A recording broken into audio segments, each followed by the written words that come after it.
mom and dad. Your mom and dad.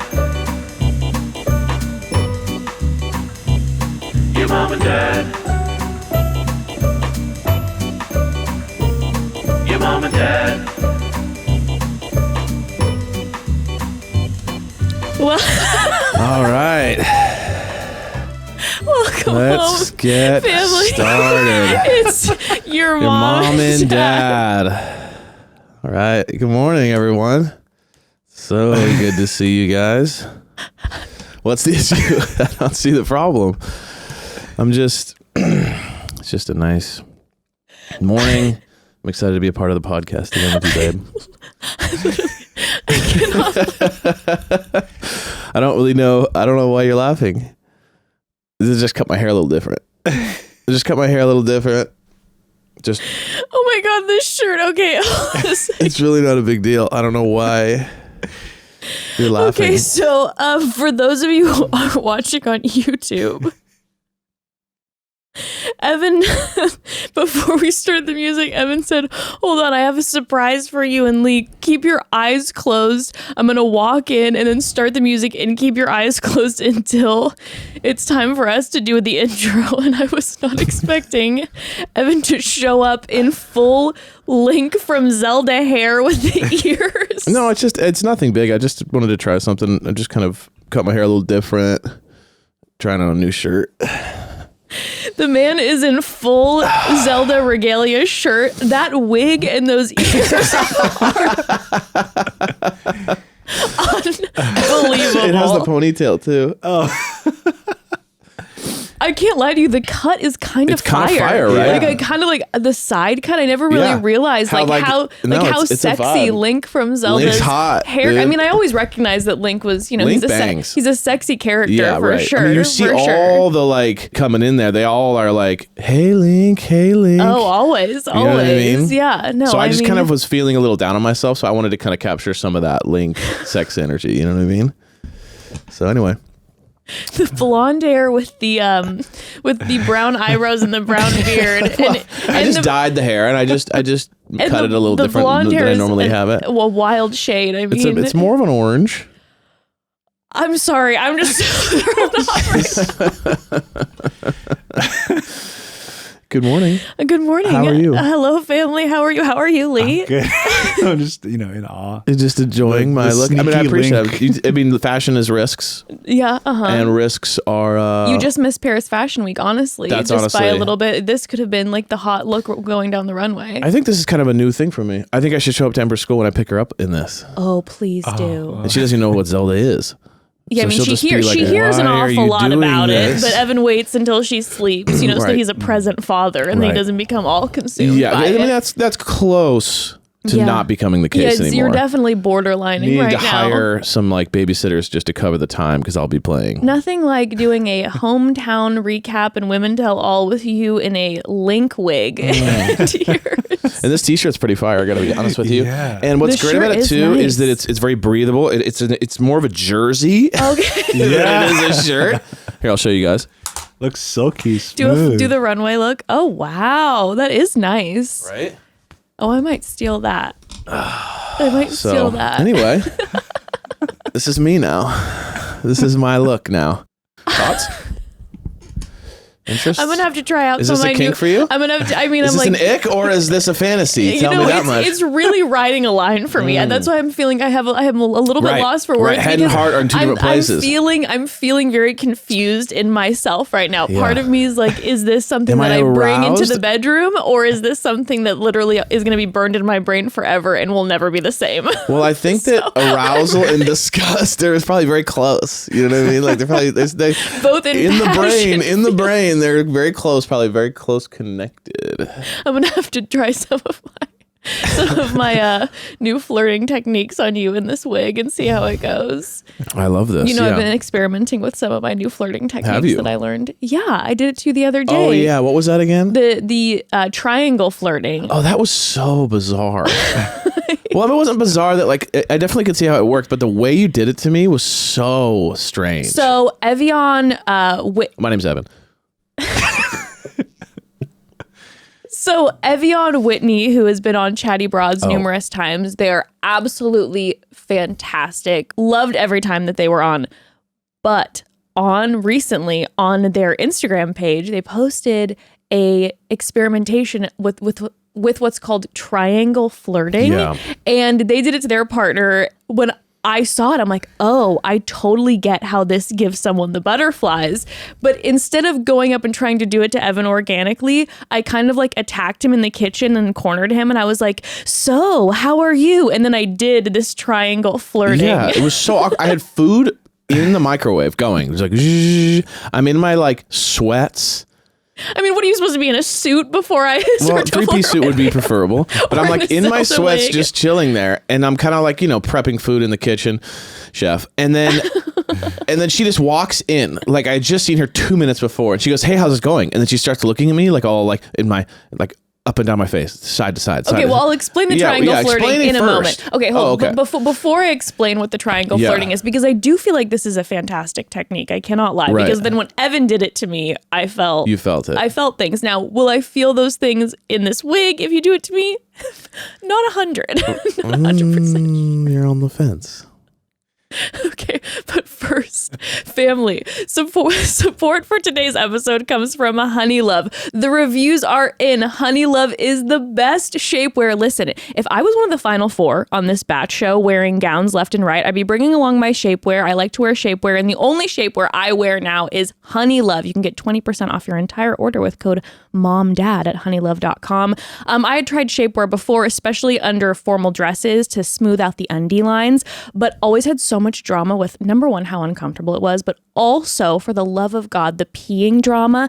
But I discovered Honey Love and all that changed. Honey Love's best-selling Superpower Short is my go-to. It's designed to work with your body, not against it. It's so comfortable, you don't have to worry about it rolling down, which is unheard of in shapewear, thanks to the flexible boning that's hidden in the side seams. Also, it makes my butt pop, which I love, and bathroom drama no more. Their shapewear has a 100% cotton gusset, so you can skip the extra undies. Plus, it has a convenient opening in the panty area for super easy bathroom access. No costume change required. It's the best. The best. Shapewear shouldn't be hard. Treat yourself to the best shapewear on the market and save 20% off at honeylove.com with code MOMDAD. Use code MOMDAD at honeylove.com. Okay, so... Back to you. Are you going to have this wig on the entire time? I mean, listen. It's my look. Let me have it on as long as I choose. Okay. Okay. We'll discuss if you get too aroused. Okay. And you can't focus. Sure. We'll make some changes. I'll give you some sort of signal. Yeah, give me a signal. I'll give you a signal. Let's go in the back. You know what I mean? whatever you're. So triangle flirting, which I learned from Evian Whitney.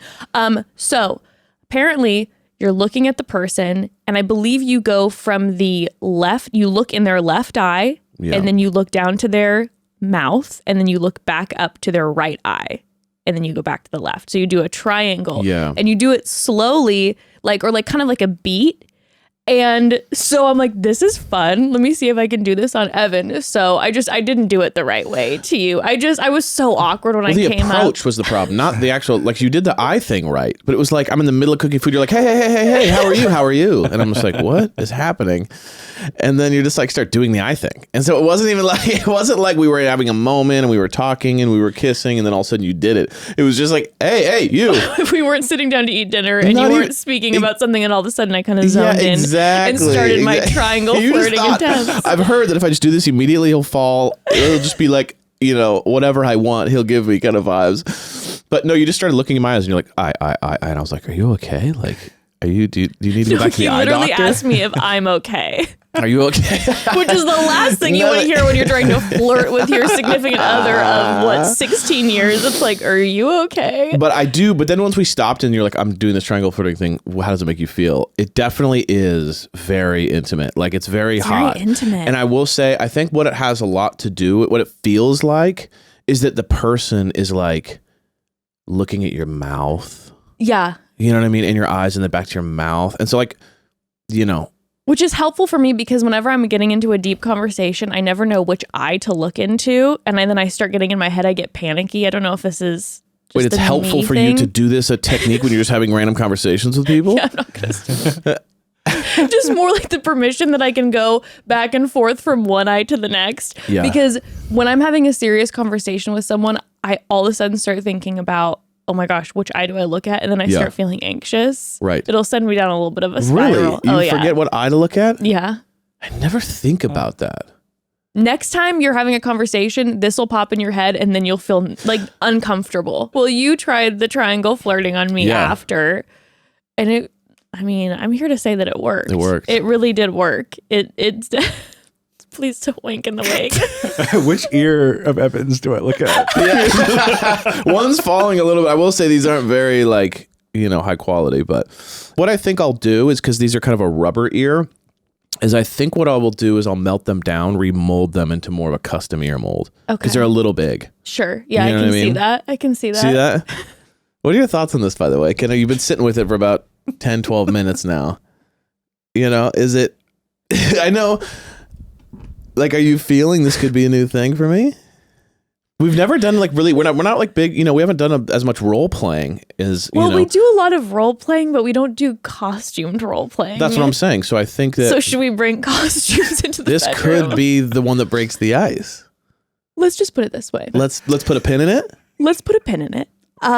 Maybe we could do the role play with just our actions and not the costume. Got it. All right. How about you start? We put the costume in your camp first, Sure. and then we'll work over to mine. Sure. I just think a Zelda Link thing could be huge. Speaking of these, we've been playing a lot, and now me and Jess have really teamed up. We really have. To been everyone a pretty listening cool who is also a experience. Z head, and sorry to those of you who hate Oh yeah, by the way, this video is this, game talk, but real- this is now his identity, so real you're quick, gonna have to get used just to as, it. Just as a heads up, this is a shout out to my Z heads. Of course. So this is you got to lead from the front. Yeah. You know what I mean? And you can't lead if you're, you got to take the risks. You know what I mean? You got to be out there and you got to be the face of the brand. You got to be a face of the movement. I think that I had to take this risk and I think it paid off handsomely. But no, we've combined forces, which has been pretty interesting. So we sit next to each other. She gives I'll play, and then every once in a while we'll kind of go back and forth about all the different strategies and ideas, and it's been a very highly effective team. It really has. nice. It's been great for the marriage. We're having a lot of communication. We're talking via Link. We're talking again. Even though I do get frustrated at him because he's very impatient in his gaming. It's true. So I'm always going you need to slow down. And so, but I think that also it really does bring an element of the reality of the real conversations in our relationship into it, because I feel like often in our relationship, I'm the one telling you in real life, you need to slow down a little bit. Yes. You're going too hard. You're burning the candle at both ends too much. You need to go sit by the fire and rest. You need to rest for a while. And I'm saying this as he's playing the game. So really, it's just like a new marriage counseling for us. It's like our new marriage therapist. Yeah, I would say a lot of it has to just kind of like how last time Link tried to defend Hyrule against Ganon. It's like he got killed because I think he was probably moving too fast. This time around, 100 years later, he's going to be moving slower. So I totally connect with that. Yeah, 100 years older, you're going to So much wiser. What? So much wiser. I'm 100 years wiser at this point. The lines are blurring between me and Link, I think, at this point. There's a reason why my parents didn't want me to play video games when I was a little kid. This is what There's a happens. reason that they weren't allowed in your house. They're like, we see a problem with this guy. And I'm like, I have no idea what you're talking about. Anyway. Well, onto the topic at hand. We have gathered here today to discuss and recap Zach's hometowns and the Women Tell All. Double episode. Deluxe. Deluxe is a deluxe episode. I will say, oh my gosh, first and foremost. Okay, wait, I have too many thoughts. Okay. But the first thing I do want to say is that Charity is our Bachelorette. Wow. I'm so happy. Listen, no one more deserving. Oh my goodness. You know from the very beginning of this season, I was just like, I hope and pray that Charity is our next Bachelorette. Yes. And here we are, and I am thrilled beyond words. I am so excited. I feel like generally they don't. I felt like that was the obvious choice.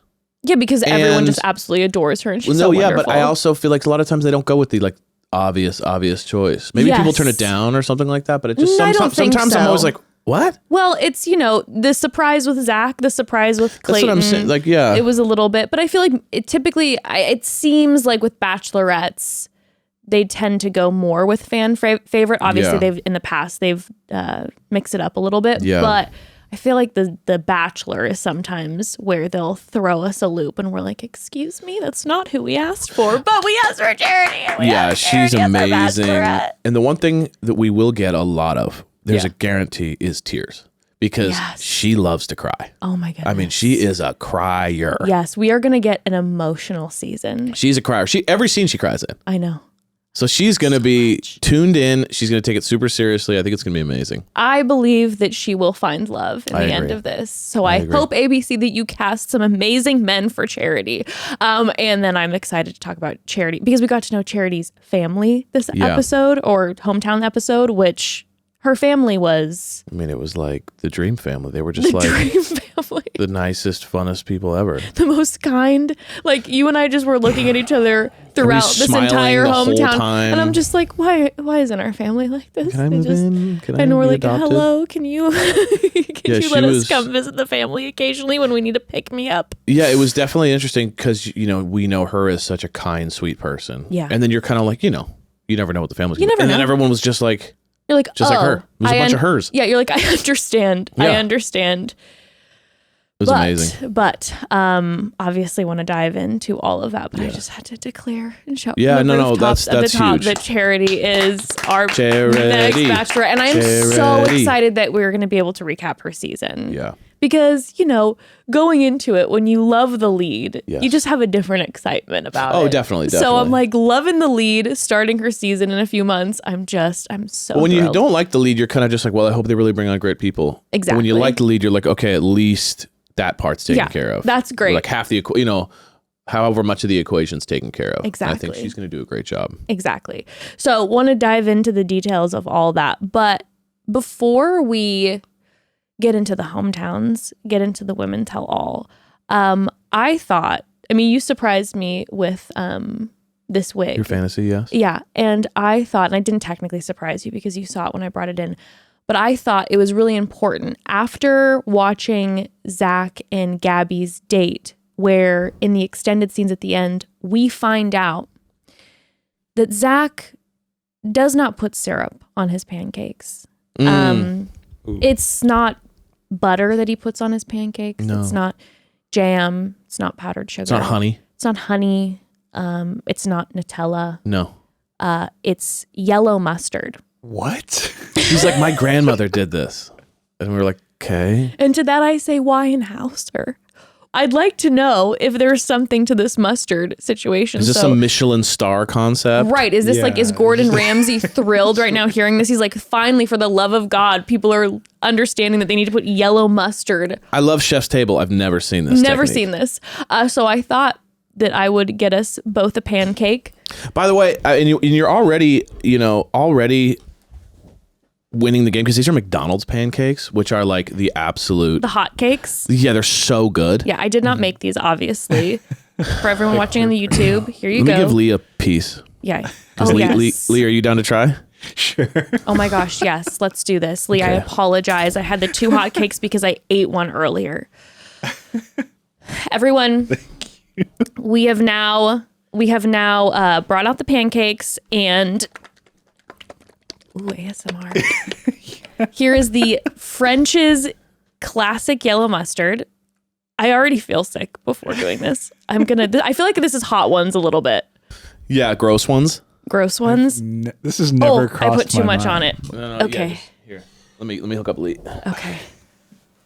Oh God, y'all, I feel like I put too much on it. Okay, I don't have utensils for us because this wasn't a I'm not that mustard. prepared. This wasn't a mustard and syrup, right? This was just mustard. mustard and syrup, that can't be. It can't be, It right? can't be. I believe because he said it wasn't mustard or it wasn't syrup. It was mustard. Right. So with our hands, since Yes. utensils. Okay, is everybody ready? Yeah, I made a little Yeah. sandwich. What's your technique? You're I'm just eating gonna like a take pizza? a bite like a pizza. Taco style. Taco style. Okay, All right. remember, you Cheers, can everybody. You can be watching this on YouTube. Cheers. Cheers. Cheers. Cheers.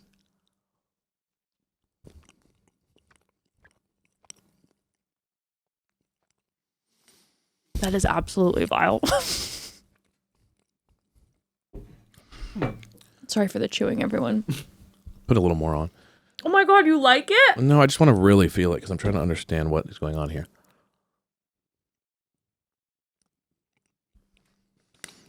You know what this is? It's like eating a corn dog without Yes. the hot dog. It's exactly what it is. But that's the thing. The part about the corn dog is the hot dog that makes it like bearable Yeah. to me. So maybe with like some sausage it'd be good, but I can't imagine eating like an entire pancake. Well, I feel like the mustard. Okay, so the problem. Let's be real. It's not disgusting because it's It just makes- it bread. makes me feel a okay, it little makes you sick. feel ill. It makes it's me feel a bread little and sick. mustard essentially, or a version of it. Here's the problem, though. This is not breakfast. You know what I mean? Mustard immediately takes you out of breakfast. No one's ever. Is there anything? Is there a single breakfast food that you put mustard on? You stumped me. I don't think Right? so. Breakfast because i- you can put like potatoes with ketchup with Right, your ketchup potatoes is and the ketchup with your breakfast eggs. thing. I know a lot of I people know, do that. but mustard is such like a strong That's true. kind You of can bittery. do your hot sauce, you can do your All that. ketchup, your soy sauce, like all of that. But Yeah, mustard. mustard. I mean, I kind of feel more awake now. Yeah, true, it's like Olivia. it's kind of a it's like an effect of like this is kind of gross, and it also is very kind of strong, and so now I'm aware more, but it's not really like like that's a lot to eat to be like, oh yeah, I'll take 3 pancakes and hash browns, extra mustard. I'd also like to know, Zach, please slide into the DMs. I'd like to know the ratio of mustard to Yeah. pancake that's going on. Because I know when I pour syrup on my pancakes, it is soaked. It is Right. a shit ton of syrup. Is the mustard in line with this? Like, are they Yeah. are they soaking their pancakes Right. in yellow mustard? Dude, that's so crazy. And do you get weird sometimes and throw in a Grey Poupon on a fancy Yeah. day? I don't know. What is I need This the is ratio. just years of lying to your kids. Like 100% Zach's parents just lied. The grandma lied. And if you just eat something long enough, you'll like it. You know what I mean? It's like, that's what that is. No one ever liked this. You do it long enough to where you develop just a thing. And then the kids passed it down. And this was all, the great syrup short of 1966 was like what started all this. I mean, clearly, obviously. Clearly. So I have a feeling they were out of syrup. She started this trend and then it just carried through the family. I feel weird. Now I feel gross. No, I feel Now I really weird. no. I there's something that I feel. It makes me feel a little sick. I can't lie to you. Well, the aftertaste is bad. Yeah. Now my aftertaste is not I also good at just all. took a swig of coffee, so there's that too. That's not a good combo. No, it wasn't, and it's a caramel macchiato, so it's a flavorful. It's a little bit like pouring syrup with the mustard. oh. And yeah. it's got worse. Okay, just Way this. worse.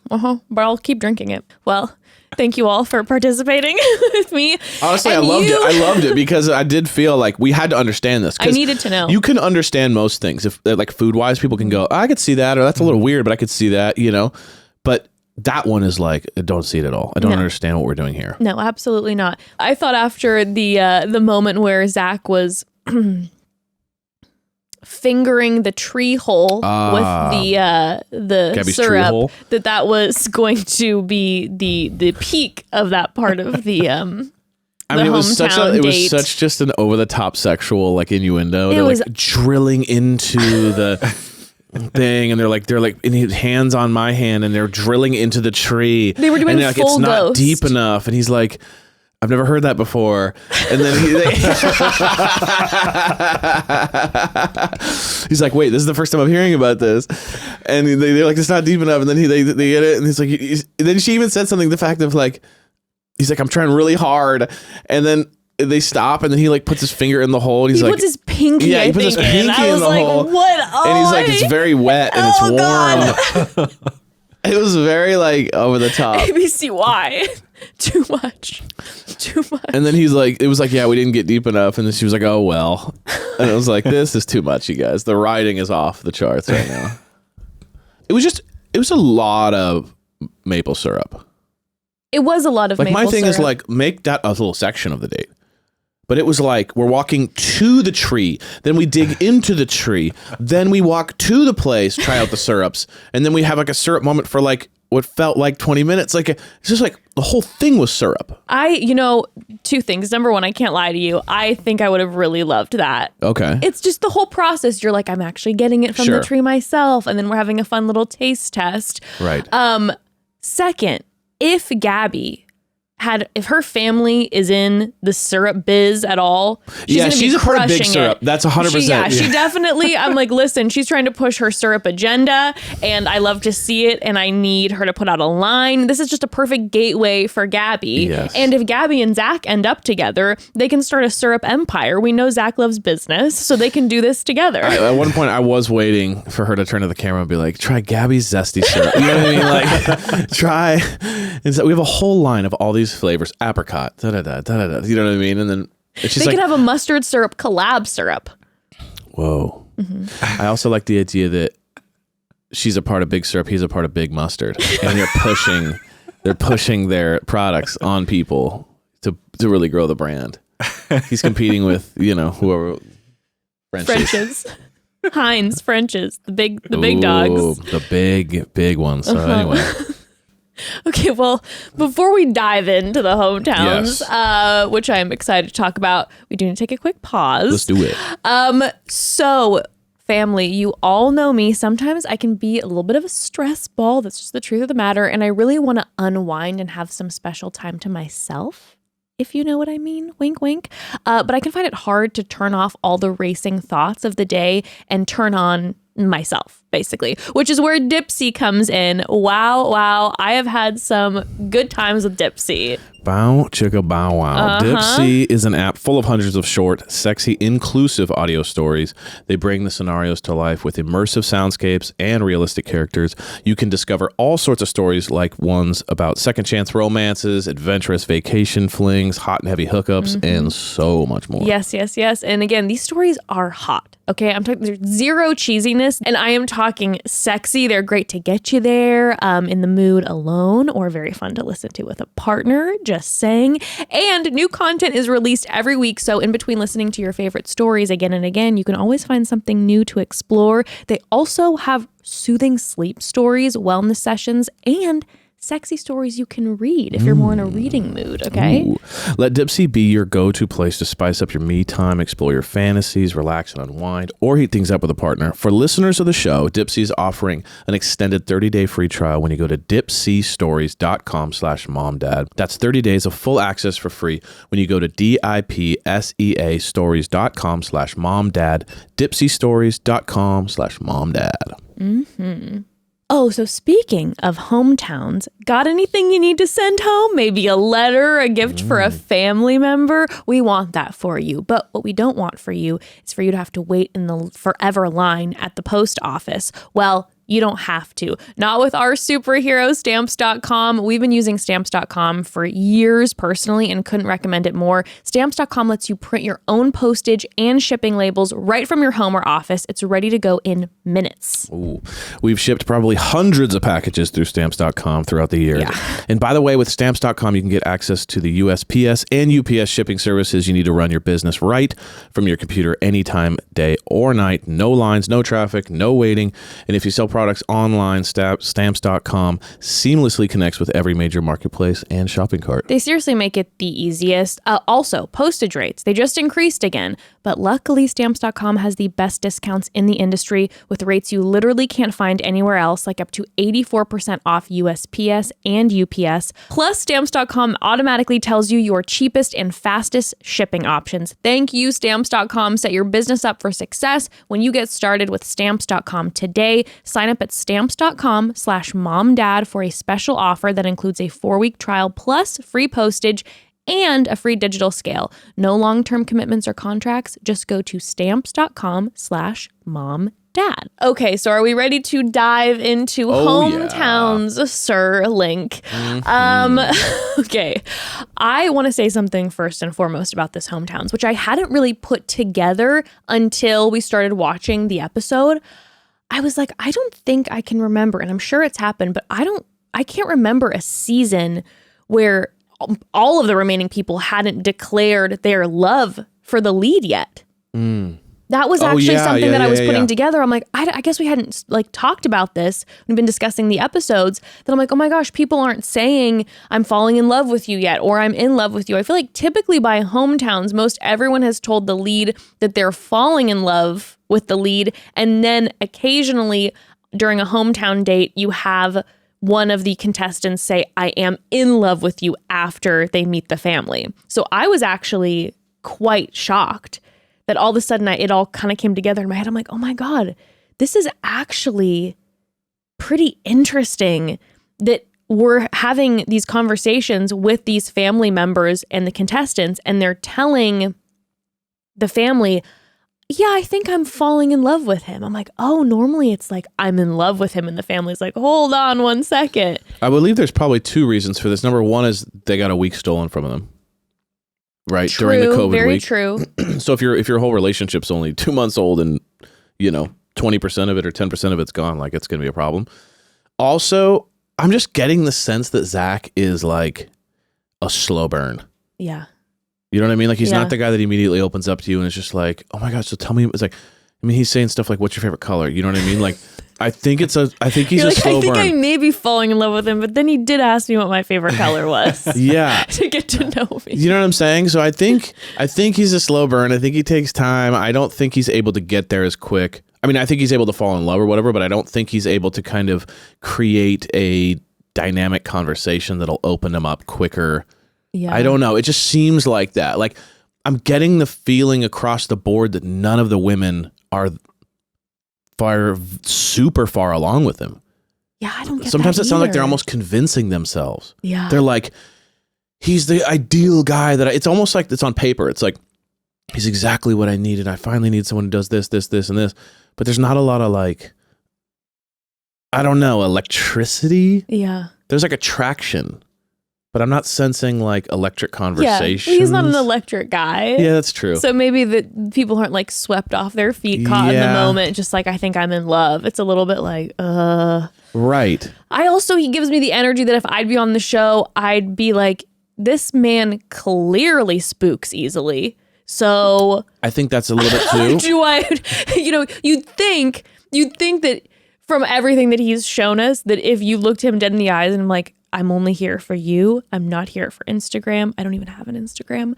And I am in love with you and your family. He would be like, let's get married right now. But I guess if I was one of the individuals on the show, I'd be like, clearly he spooks easily. So I don't know if I want to like say that yet because he's going to think it's like a line or Kind something. of walking on eggshells a little bit, the whole vibe. Yeah, a little bit. And then he's blindsiding people. Yeah, it's just a little bit left like and right, baby. Right, people are getting blindsided. So I think people are like on edge. Yeah. You know what I mean? They're a little afraid to say the wrong thing or make the wrong move. They're weirdly not that connected.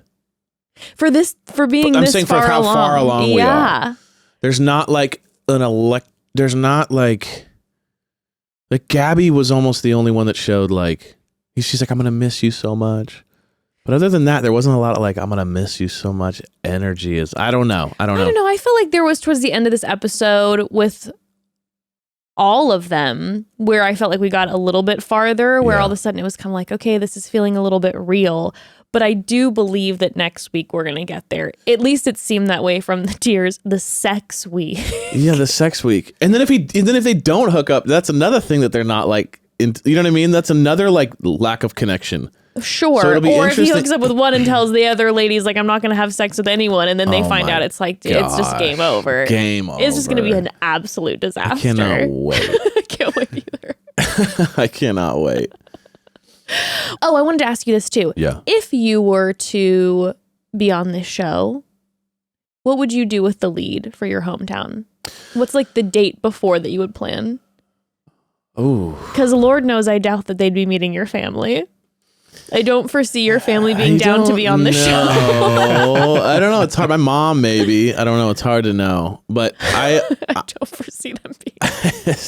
What would I do in my hometown? Yeah. Well, we play Zelda all day. You saw that coming. You teed me up. No. You're like, I have not had access to this game in 2 weeks, so you're gonna have to sit your ass here, and you're gonna watch. I think I'd introduce them to you and Ember.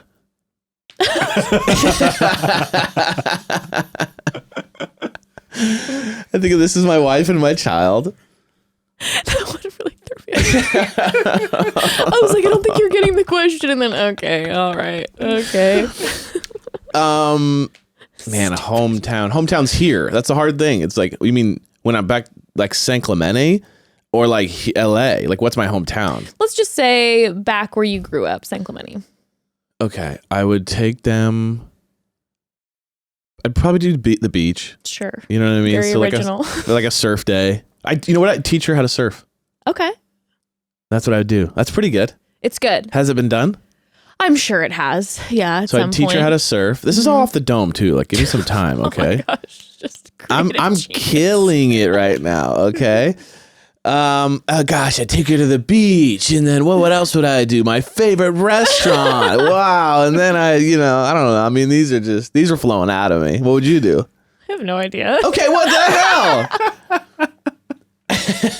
You're like, I don't know. I mean, take him to the local mall. I would probably do something along the lines of, I don't know, maybe to make it a little experimental, I'd be like, I'd do it maybe here, and I would because I love going and seeing comedy, I would take them to a comedy show and have it prepped that they had to go up and do like 5 minutes of stand-up. Or that we had like one of my favorite comedians there who was there to roast, and we do a full roasting session, and then they'd be completely taken off guard, and I don't know how well that would go, especially with a Zach type of character. Right. But with someone I'd be interested in, the person would be like, this is fun. It'd almost be like a nice rite of passage too, because they'd have to, if they're like, I don't like get comedy, you're like, okay, well, yeah, I'd be like, this isn't gonna work. Or if they weren't able to handle getting roasted, then I'd be like, oh, that's gonna be hard for me, because I do love a good roasting. You gotta romance. be able to laugh at yourself. Yeah, 100%. I think I would do something like that. I don't get it. I don't understand. Their job is just to make people laugh. Seems like a waste of time. You go up on stage. What's your talent even? You can't play an instrument. I was in public urination. We dominated the charts. At least the charts at my high school. The radio that my friend Kevin played us on. But if you can't teach me to make millions of dollars, what are you even here for? I don't know why I've made Zach to be like this online coach who's just here to make you millions. I don't know if I've ever heard him talk about business. I don't know why. I just. But it makes sense. You're right. It makes sense. If we were to go out to dinner with Zach, I feel like this would get brought up. He feels like a no nonsense guy. I think that's why. Yeah. There's not a lot of like. He's the kind of guy that goes like, I can be very silly, and when anytime someone says like I can be, that means you're not at all. Like, you was talking about how goofy he is. Right. If you say you can be goofy, or that you are goofy, you're not goof. Because if you are goofy, you don't have to say it. It's clear. You know what I mean? It's like anytime someone says I'm a nice guy, I'm sweet, I'm mellow, that means like, you're not any of those things. It's coming. Right? Because you're naming things that like are obvious. Yeah. You know what I mean? Mm-hmm. So I think that's why I just make him like, he's a no nonsense character. You know what I mean? Like empire build. We're going to start a YouTube together that is just about, it's like, if you save $1 a day, you will be a billionaire in 6 months. That kind of thing. It's like, He says, if you save $1 a day for a year, you will have $365. yeah. Yeah. And if you multiply that, but if you live to be 10,000 years old, which I plan on doing, then you will have 10,000 millions of dollars, most likely. According to my calculations, you will most likely have quite a bit of money. Like, you had to count. But I like, he's like, that's too big. Most likely, you will be very moderately wealthy. I like the idea of someone lecturing in that stern of a voice saying most likely. You will most likely have quite a bit more money than you currently have. And I could guarantee you that in 10,000 years. Anyway, okay, let's talk about hometowns. I'm sorry, everybody. This is another This is a week. shit This show. is another shit show. There's so much to talk about, but Yeah. you know what? We're having a silly, fun, good time. You're in a silly fun wig and I'm having a silly fun good time This with is you. a silly fun time. And what is reality TV to be talked about if not just in a silly fun way? Listen, I think we're taking life too seriously. You know what I mean? I'm taking my Hyrule journey too seriously. I just need to calm down. We just need to relax into our life right now. All right, so Gabi with the Yeah. first hometown date, Vermont, looking absolutely gorgeous, absolutely stunning. It looked incredible. I want to go so badly. It I've was never been in the stunning. fall. I'm like, take me now, Gabi. I will buy whatever syrup you are selling, please. We love you. This is fantastic. But they have their, inappropriate syrup Yep. moments. The taste testing. He tastes all the syrups and chooses the lowest, the full the sugar cheapest one. one. She's like, I know our relationship won't work. Yeah. And I do believe it did hit her in a spot I that think she made was her like, feel sad. "You Like have a taste genuinely. problem." Yeah. And then you find out the mustard with the pancakes.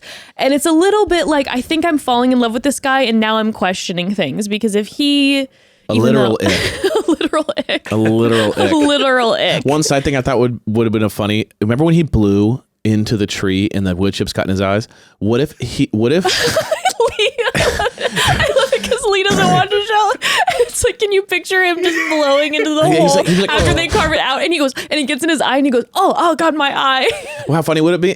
This is not wishing any harm on anyone, but how funny would it be if it got in his eye, caused a problem, he had to go to the hospital, then returned back to the date with an eye patch on, and he had to do the rest of the show with an eye patch on because he got like some bad infection. He got like, it was an allergic reaction. Yeah, and he's just like in his eye patch the whole time, and he's like at the And altar. she's just like, one more reason why this isn't going to work out And he's- because you have a tree Yeah, allergy in Vermont. he's doing fantasy suites with an eye patch on.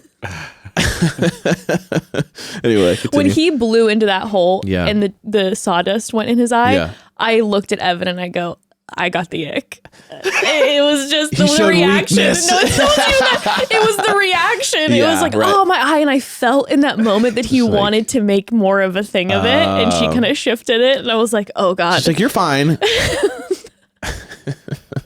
Next time, protective eyewear, people. Yeah. Next time you're blowing in trees. But that whole thing, I thought it was super cute. I thought that was a cute idea on her part.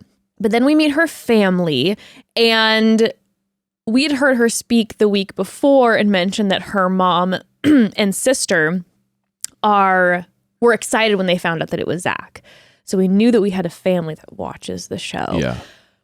I felt like they really protected and guarded that and didn't show those colors, Not which at I was all. kind of hoping that they were going to fangirl Just like, a little "Oh my bit. God." But Yeah. I was impressed at the way that they didn't show it at all. Because if I'm a fan watching the show and then I'm part of the family, I'm going to have a hard time not doing like a Jim in the office looking into the camera Yeah, often and a lot having of- my yeah. moments. Just like Like saying, doing the model I don't face. know. Is he in love with you? Yeah. And just look directly into Yeah. camera. I bet they deal with that a lot with the families because these people aren't trained, in like how to be on camera. I bet a lot of people look at the camera all the time. Like Jeff, stop. Just the dad's Jeff and always Susan, just like, stop looking at the camera. And they're like, anyway, yeah, we really. And they're like, stop. But they have to constantly tell people to not look at the dads camera. are always just like, I mean, I don't know. You guys have only known each other for a few weeks. Yeah. Yeah, it's true. I There's never a really lot of thought that. about that the producers are probably in all the film crews just like, no, don't look at the camera. Right. Whenever the camera's moving around the room, they're just like, I bet it gets bad. I bet they have to cut it like crazy. I'm saying it here and now. If Ember ever decides to go on to some future form of The Bachelor or Bachelorette, I will do this as one of the family members. Yeah. I will stare into the camera the entire time. You have my word. You have my word. You I have will my embarrass word. you, Ember. But her family, they were absolutely lovely. Yeah. This was definitely the episode of the brothers. That's for sure. Yeah. All the brothers had their sit downs with Zach. In fact, we saw fewer fathers and mothers speaking to Zach Yeah. than we saw the brothers, which is just such an interesting dynamic to me where I'm just like the whole overprotective brother thing. It's like, listen, like she's a woman. I love the family supporting one another and asking the questions, but the brother vibe is always a weird dynamic to me. It's like really weird when you're like 35 and you're like really involved in your sister's romantic life. It's a little like I don't know. It's just a little like I mean, I love it when you're close, when you have a really close relationship Sure, with a brother sure. or sister, then I get that. But it's just always like almost like the getting permission from the family thing is so like antiquated and just Yeah, like right, that right, it's right. just we're still doing this. Like we love to meet the family and see if they all gel and what the family thinks, and then having that conversation with their their child or their sister or sibling or whatever. But whenever we see all of the brothers sits down and it's just like, are you good enough for my sister? It's always prove just, yourself. That's always an just a little interesting bit dynamic to me.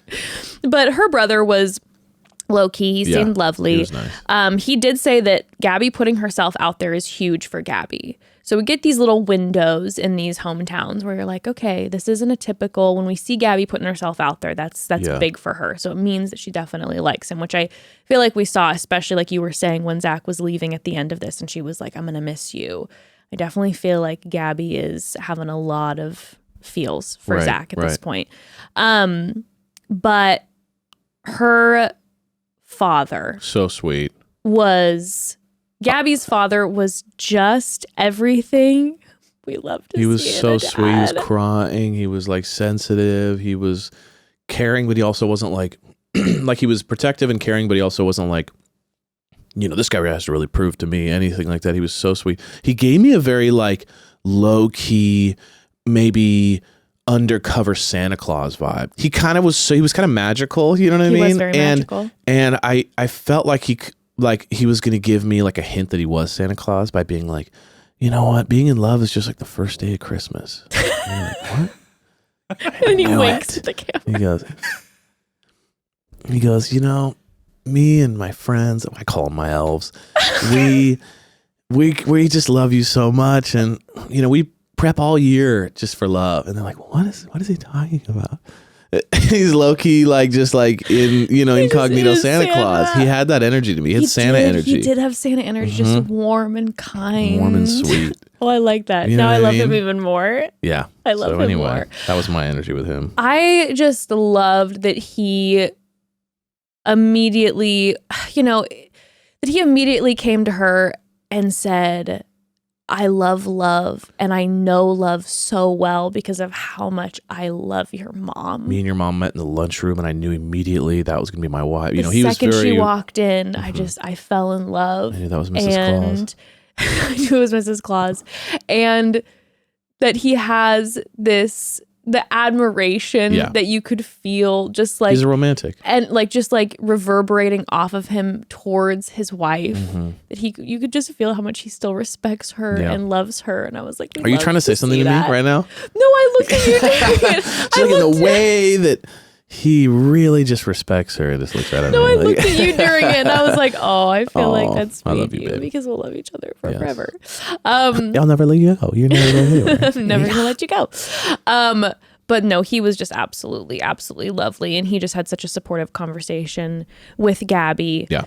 We need more of Gabi's dads in our life. But then, so the date, overall, Gabi's date went extremely smoothly. Yeah. The whole family seemed to really like him.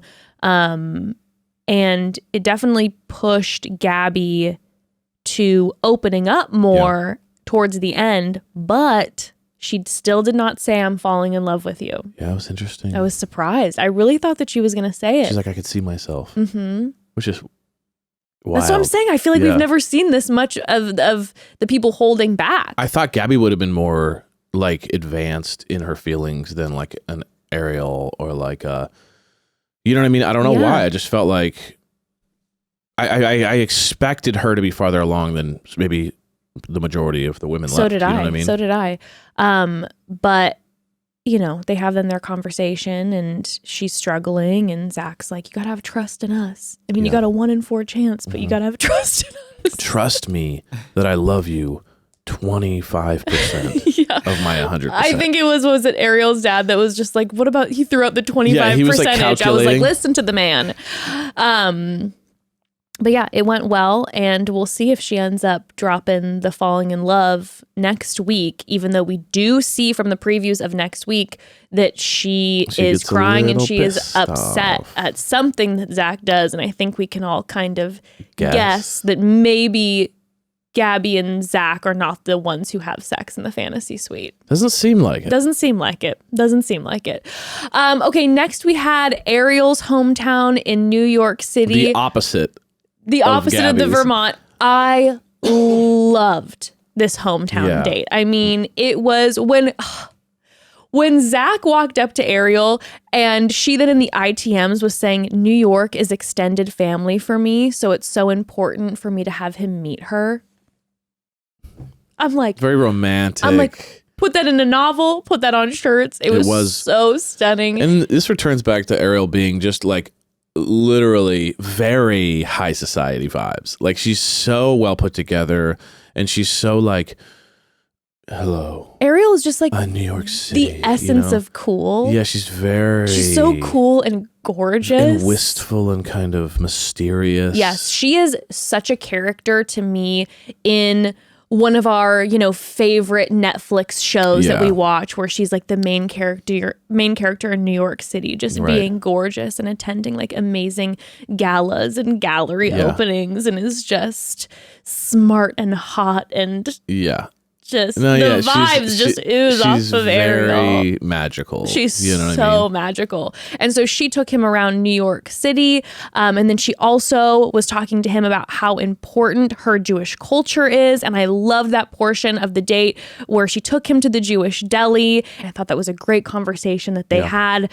And then they went to that speakeasy and had their espresso martinis and talked more about her family. It was just, she is just incredible. She would have been another amazing bachelorette to me. I would Charity or Ariel. I was like, absolutely. I like how they went to go get pizza and he just goes, I love carbs.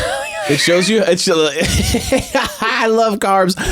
We're like, no shit, Zach. Yeah, carbs everyone loves great. pizza. It's just so funny. That's what he said. I was like, That oh killed God. me. Yeah, She's like, she looked at him "Ugh." and she was like, okay. A little bit of ick there. No one walks into an Italian New York pizzeria and the person says, how was the pizza? And you go, I love carbs. It's like, okay, there's a little check. Okay, There's a little check. So then we meet Ariel's family and they meet up at a Brooklyn winery and her family is gorgeous. They're cool and badass. Like they kind of have that energy. 1,000%. Like her dad is so handsome. Her brother was rocking this velvet suit. The mom, which I was so sad that we didn't get to hear from the mom. Mom is in a gorgeous scarf, shades on inside. Yeah, she had like sunglasses on inside, which is a vibe. The biggest vibe, I was like, who is this incredible stylish icon? We need more. Okay. And it all made sense. Yeah. I was like, yes, this is definitely Ariel's family. It was just that cool. She probably said like energy. She's probably like a famous designer or something and was just like, well, you have to pay for my likeness. So if you're going to, I'm not going to just come onto your camera and give you views. Like, she had that energy. She was just like, hello, darling. And she had like the shades on and she just was mysterious. So cool. Very mysterious vibes. Very cool. So yeah, we don't hear from Ariel's mother, but we do first sit down with Ariel's brother. Yeah. And Ariel had given Zach a heads up beforehand that her brother and her are like best friends and that he has let past exes of hers know that he will beat them up if they hurt her. So this is kind of what we're dealing with. Zach knows that going in.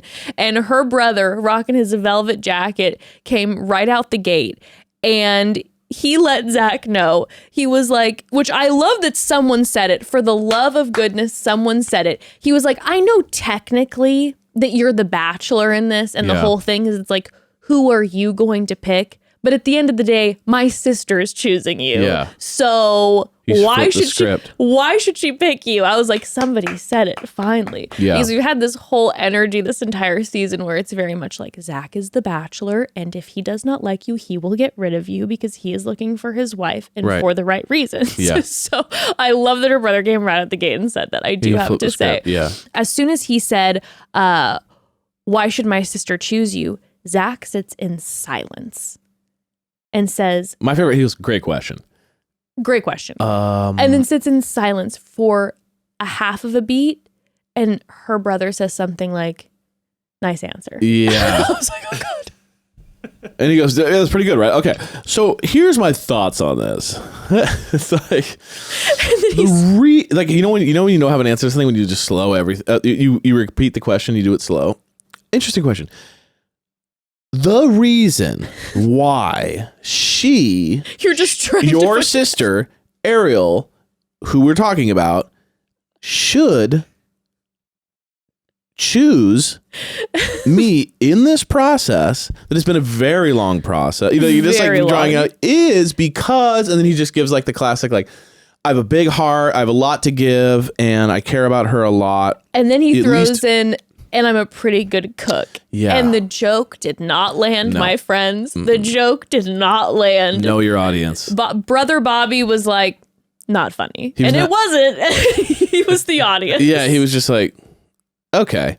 But then when's her birthday? What's her middle name? That was a brutal one. That was a brutal one. And I don't blame, him not knowing all those things. Cause like, again, sometimes you're not going to sit there and have if you've only hung out with this person like for 24 hours, realistically. Sure. Sometimes you're not going to get to the birthday or the middle name. I understand. But it is jarring to be meeting with the family and you don't know her birthday or her middle name. It was a window, though, into the process that is this show. And truly, I don't feel like we see that often on display in the show, is the realization of, that fourth wall is breaking. Again, it happened last week when Zach was like, I don't know much about you, so what's your favorite color? And you're like, he's saying this to the person who spent the most time with him so far. So it was a peak where you're like, okay, let's make it clear the leads probably don't know the last names of these individuals. Yeah. Like, that's how quick this process is. I do feel, though, that Zach had a really good answer.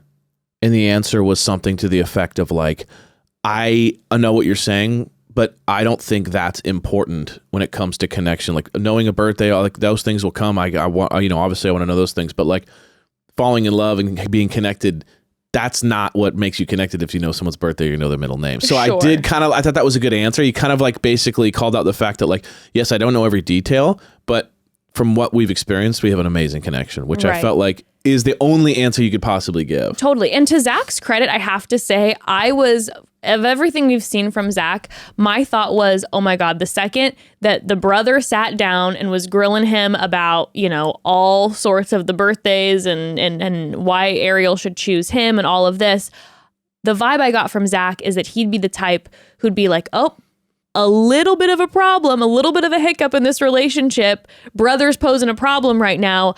I don't think this is going to work out, especially with his thing with family. I was expecting him to be turned off. I'm like, there's no way that he's going to choose Ariel for the final 3. Like, he's out because there was a little bit of a hiccup in this situation, or it didn't go how he thought it was going to go. And the brother wasn't like, come here, bud, and like giving him big hugs and like sending them off to go be wed. He did say, he's like, I 100% in his ITMs, he said, I 100% understand what Bobby's talking about. It makes complete sense to me. I'd feel the same exact way. And then at the end of the date, and we'll talk about her dad in a second, but at the end of the date, Zach sat with Ariel and he was like, I thought it went well. Yeah. And so I was surprised by that. And to his credit, I thought he handled everything very well. And he didn't pull her aside afterwards and complain and go like, I don't understand why your family has a problem with me and da-da-da-da. Like, he got it. He got why this whole process is bizarre and why a close family might be like, we feel weird about this. Mm-hmm, mm-hmm. Yeah, no, I agree entirely. I think he handled it well, and he got grilled a little bit, and I think it was good. Yeah, it was for good. him to feel that. Yeah, absolutely. You know absolutely. What I mean? Okay, quick pause, and then I want to talk about Ariel's dad.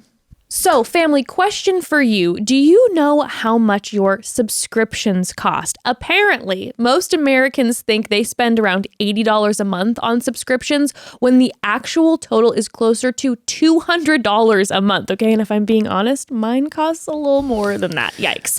I needed help. Okay, I needed help. And if you don't know exactly how much you're spending every month, you need the help like I needed the help, and that help is through Rocket Money. Ooh, love Rocket Money. Love Rocket Money. Rocket Money, formerly known as Truebill, is a personal finance app that finds and cancels your unwanted subscriptions, monitors your spendings, and helps lower your bills. All in one place. Rocket Money will quickly and easily identify your subscriptions for you so you can stop paying for the ones you don't want. And we all have those. I have more than I want to admit, but I'm working on it, Jess, okay? We both do. Thank God for Rocket Money. Okay, we needed Rocket Money. So you simply find the subscriptions you don't want and press cancel, and Rocket Money will cancel it for you, which means no more long hold times with customer service or tedious emailing back and forth. Rocket Money makes canceling subscriptions as easy as a click of a button. Over 3 million people have used Rocket Money, saving the average person up to $720 a year. I know personally it has saved me about $1,000 per year, which is incredible. Thank you, Rocket Money, for reminding me that I have that app that turns my voice into animal sounds. It was cute for a day, but I didn't need to be paying for it for 2 years. So thank you, Rocket Money. Or if Ember buys it on your phone. Stop throwing your money away, cancel unwanted subscriptions, and manage your expenses the easy way by going to rocketmoney.com/momdad. That's rocketmoney.com/momdad. rocketmoney.com/momdad. So this time of year means spring cleaning. And if you're anything like me, it's also your annual reminder that you need more storage space. Yes, hello, I'm still in process of the final cleaning of the room, and it absolutely has required more storage for that serious organization. And I've been getting some gorgeous dressers from Article, because Article has our favorite furniture out there. Seriously. So good. Our whole house is Article, I think, at this point. Yeah. We love Article. We love it for so many reasons. For one, the design is incredible and curated. An assortment of mid-century modern, coastal, industrial, Scandinavian, and boho designs make furniture shopping simple. And also, we are talking quality. The pieces we bought from Article years ago still look amazing, still stood the test of time. Yes. Our dining room table is amazing. I know. It really has stood the test of time. It looks fantastic still. And of course, they have amazing prices, and they offer fast, affordable shipping across the U.S. and Canada. Bonus, they won't leave you waiting around, okay? You pick the delivery time, and they'll send you updates every step of the way, which is so nice. They have incredible customer service, absolutely incredible customer service. Article is offering our listeners $50 off your first purchase of $100 or more. To claim, visit article.com/momdad, and the discount will be automatically applied at checkout. That's article.com/momdad for $50 off your first purchase of $100 or more. Yes, yes, yes. Okay, so Ariel's dad, I absolutely loved their conversation. Yeah. Her dad said, like, of course he was coming in and he's like, okay, what's going on? Obviously this process is bizarre, but he's happy that she's happy and he trusts her judgment. And he makes a comment that stuck with me so deeply that as a daughter, to hear that from a parent means a lot. He let her know that she has proved hundreds of times that she has seen things in a different, better way than he has.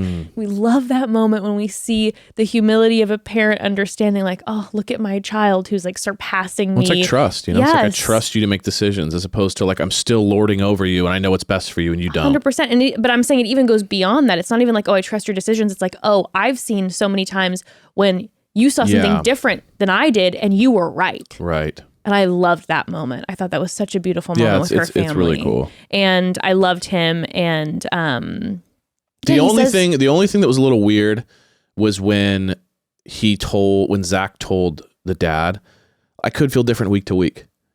That was a little bit of a red flag. I was like, oh, you slipped your words on that one. I probably know what you're trying to say, which is like, I can't give you a determining decision right now if I'm going to go with Ariel, but I'm following my heart. Like, that's what you got to say, as opposed to like, but I feel different. I'll feel different week to week. It's like, he literally said, he's like, I feel different every day. Yeah. It's like, oh, geez. Don't say that out loud. Don't say that to the dad of the woman you married. Especially after the dad brought up the very real percentage, the 25% number. He's like, okay, hold on a second. So what you're saying to me, but even regardless of that bumble on Zach's part, of that bumble, her dad was still like, hey, listen, this is what we had in our conversation and I have my thoughts, but you're you and I trust you. Yeah. And if this is what you want, we'll absolutely support you and love you. And I loved that. I loved that. I loved it. So their date ends. And again, even though it was a little more of a interview with the brother with Zach doesn't seem to waver in his conversation with Ariel afterwards. And she says to him that her family liked him. and Zach isn't reeling after her or anything. So seems like they have. And she said, I'm falling in love, right? She was kind of like, I'm falling, or you could say that. Something like that. You're Like right. you could say that I'm falling. Yes. She says that she's falling in love with him. Yes, correct. So that was the first one. That was the first one. So next we have Charity's date. And what they got to do is something that I told you would be my ideal situation. It was the ideal setup. I've said this before. If I have a hometown date, the idea of having you meet my family first and then we get to have our hometown date one-on-one after is, to me, a game changer. Way better. Because you don't know how the family is going to handle you. You don't know what the dynamic's going to be like. So it's nice to then be able to have a time to have conversation afterwards and be like, remember, it's me and you here. Yeah. But also, too, your nerves are so high before going into the family, the hometown portion of the date, or the family portion of the date, excuse me, that I feel like I'm sure that often the lead and the individual are feeling a lot of nerves during their date portion before going in. Yeah, they can't like enjoy their time together versus after, if it went well, you're really enjoying I'd be it. so on edge the entire time. Also, so on I edge. always prefer to meet someone I'm afraid to meet in the daytime. I think that, daytime speaks to just a more lax vibe. Yes, you know what I mean? yes. Nighttime speaks to like, it's a serious vibe. Yes. Right? If I want to take you on a date and I say, let's get lunch versus I want to get dinner, one signals a more intense vibe.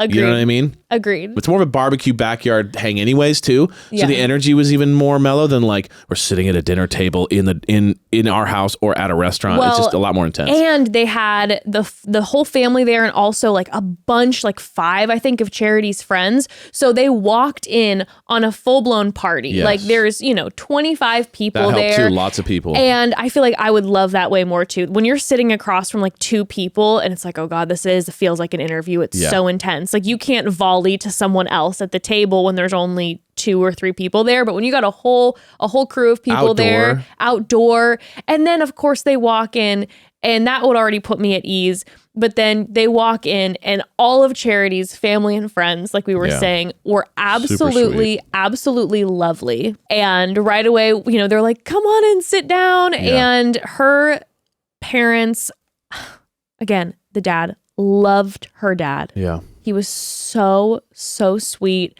Right away getting teary-eyed. Charity clearly just absolutely adores her family. Tears in every conversation. Every minute was a tear. Making sure it was one of those moments where she was giving her parents and her family members the flowers in the moment and letting them know on TV, which I love, on TV, how much of an amazing example they've been, how much she treasures them. Yeah. And letting just like the public know, like, yeah, these are how incredible my family members are. I thought the brother did an amazing job at like. Also, he was very unattractive.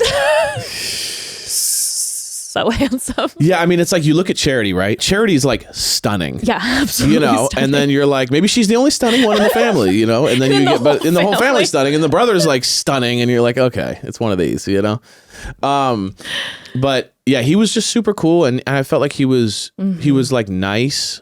He asked a couple questions that were, I don't know, probing or interested, but he also he brought up the other women. When Zach would respond, he wouldn't like scowl at him, like he would smile and be nice and cordial, and I just thought he did a really good job of like being protective of his sister, but then also like nice to Zach, being like, we might be friends one day, that kind of vibe. Totally. And then when Charity had the conversation with her brother too, I mean, he was cared about her so much. Oh my gosh, you could tell that their bond is like very, very deep. And she said that like her brother's her best friend, and he was talking about how he didn't want to see her go through the heartache that he's seen her go through already, and how she deserves everything. And he's starting to cry, and I was just like, this is an unbelievable bond.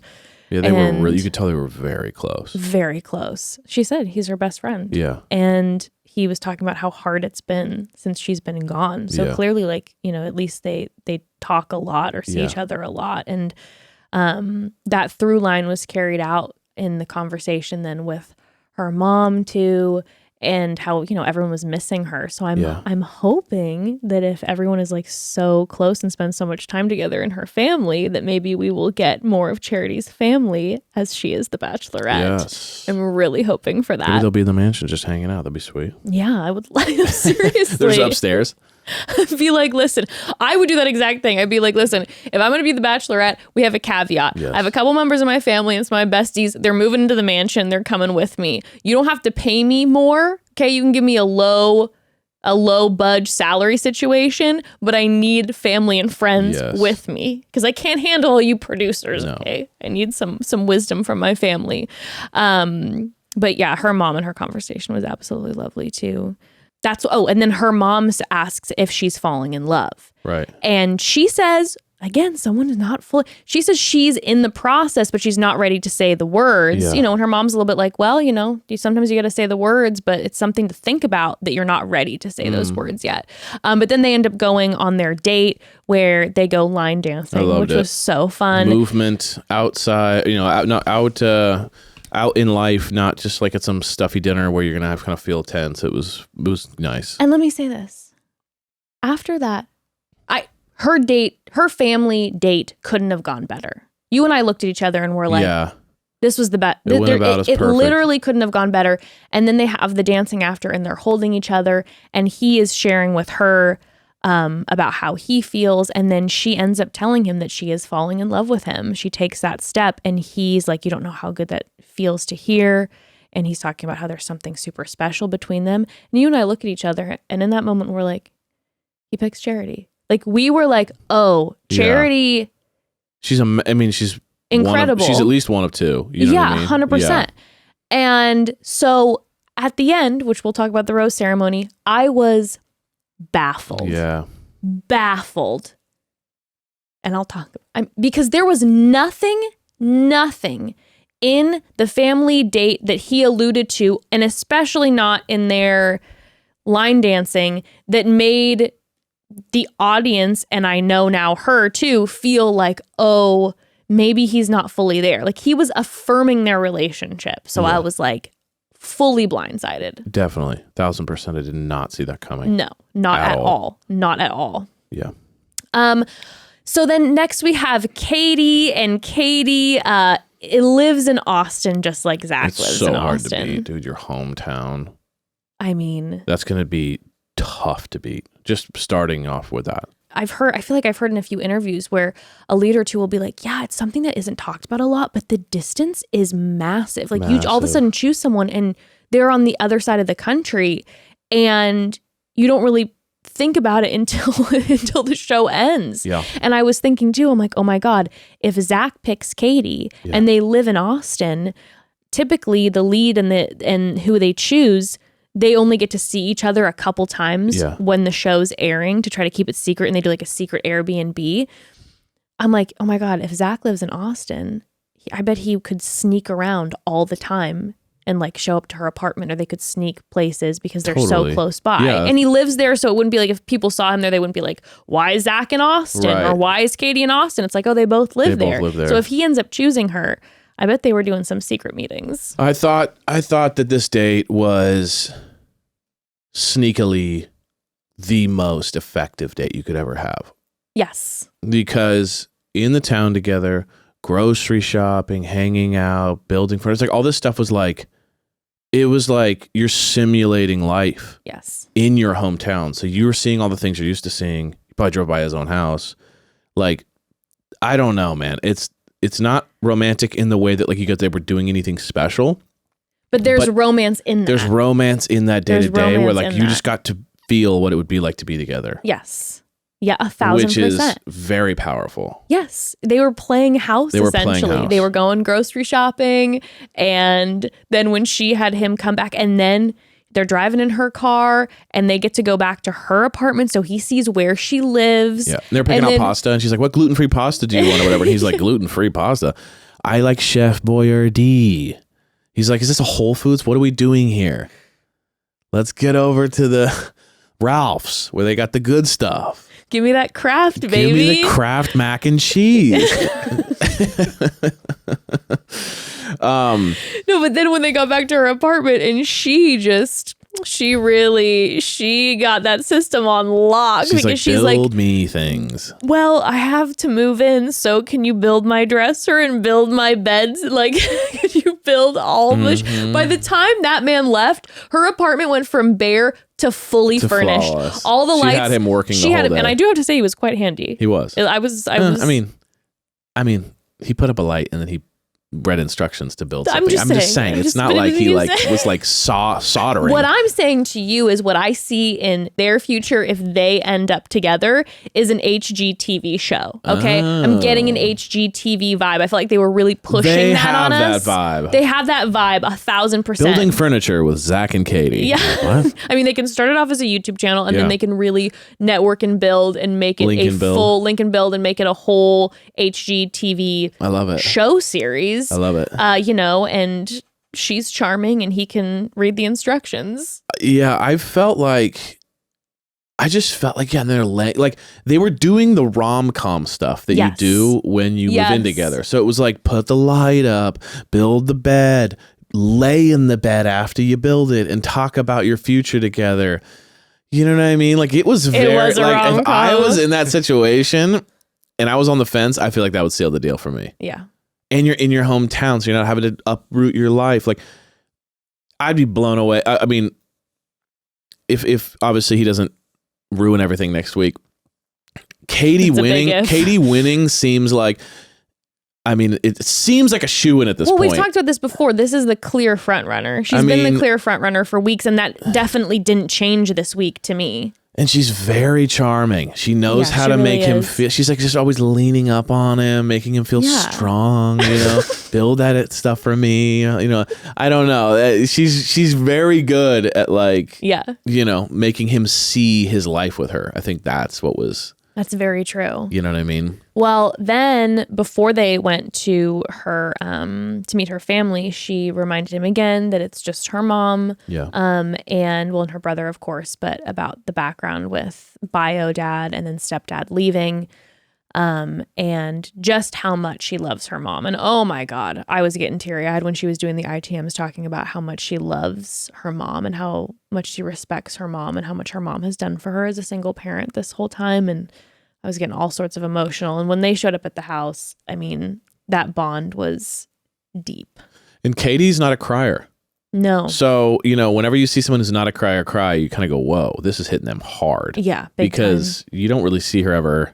No. And when Mama gets brought up, that's when the tears start. Mama Bear is the one. Yeah. And I mean, the second that they sat together, it felt like it was so sleepover vibe to me. Like Mom pulled her into the room and they got on the bed and they were just having kind of this sleepover energy together. The energy was like they've been each other's rocks for their whole lives. I had that look of like, we're buddies and we've been through it all together. And that's what Kaity basically said to her, where she's like, I really like him, but I need to know to move forward, what your thoughts are on this situation. And so And is she your mom? Is Katie's mom your mom? She reminded me a lot of my mom. Because their look and vibe were very similar the whole time. The whole time I was like, is my mom? I was like, oh my God, I had no idea you were sisters with Kaity. She's very much my mom. Yeah, it was wild. It was funny. I think I felt a deep affinity for her too, because I was connection. Mom. But when Zach and her mom have the conversation, it goes well, and then she lets Kaity know. She's like, what do you want me to say to you? I think he's charming and wonderful, and I can totally see him fitting in with you, and I would 100% accept him into the family. And I mean, that's what Kaity really wanted to hear. And through this whole conversation and this process, we see then Kaity, I believe it's her aunt that she's talking to, and she's talking about how she was like, I feel like every man has failed me in my life, aside from my brother. And I'm very interested to see if that's a conversation that they have coming up. And also too, with the fantasy suite coming next week, depending on what Zach does, to see if that is a big moment, a big transitional moment for Kaity, if she feels like she loses trust in Zach, if Zach promises he's not going to do something and then he just, it was also interesting that she goes, Zach's not my normal type. And then the mom's like, yeah, totally. I didn't see that either. That was interesting. I was like, what is Katie's normal type? I think it's tatted biker dude. I don't know why I have this feeling, but I just feel this feeling that she's dated a bunch of like bad boys. Okay. And then he's, he's like a much more like He's very like laced up. Like, laced up. Is he a CPA? What is he? The good thing about this this outfit I have is you could wear it while you golf and work. It's more of a golf work look. You know what I mean? He's got that energy. Like, can that be worn to a business trip or to a date night? He's got that energy. You know what I mean?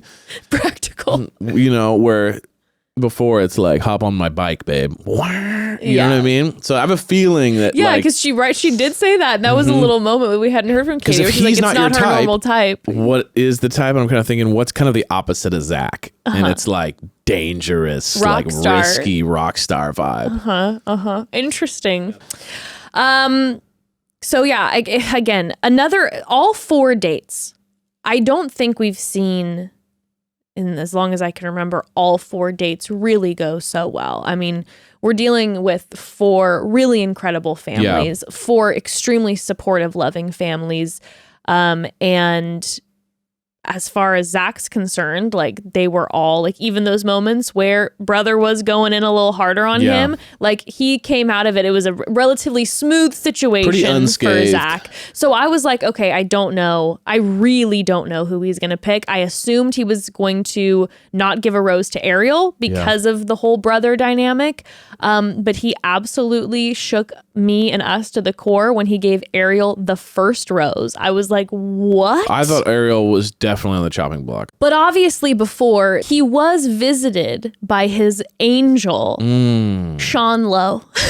And Sean Lowe it wasn't just a phone call this time, okay? He showed up. We hear a knock at that hotel room door and Zach just lights up because he knows he has been relentlessly bothering the producers and he's like, I need Sean now. You brought this up and I thought this was super, like, why didn't they use Jesse for this? You know what I mean? I don't understand. And I understand that Sean ended up marrying someone from the show. Yeah, so like there's a Catherine. connection there. I get that. But I feel like Jesse has worked about 2 hours this entire season. Even though he then really knocked it out of the park with Women Tell All. No, that was the 2 hours. He worked. That was the 2 hours he worked. But like Sean, and I like Sean. Sean seems like an amazing guy. But I felt like they sat down and had a meeting and said, who's less electric than Zach? Like, we got a guy who's very not electric. He's a nice guy, but like he's being accused of being a super boring bachelor. Who's less electric and more boring? I do have to say, Sean was definitely spicier on his season. On the season, but then what's going on now? And then typically in interviews, he gives us more than Zach ever would. Because he shows up and he's just like, so, how's it going? And then Zach's like, well, this is how I'm feeling about this. And he goes, and he goes, and this other day, he's like, very good. So how are you feeling?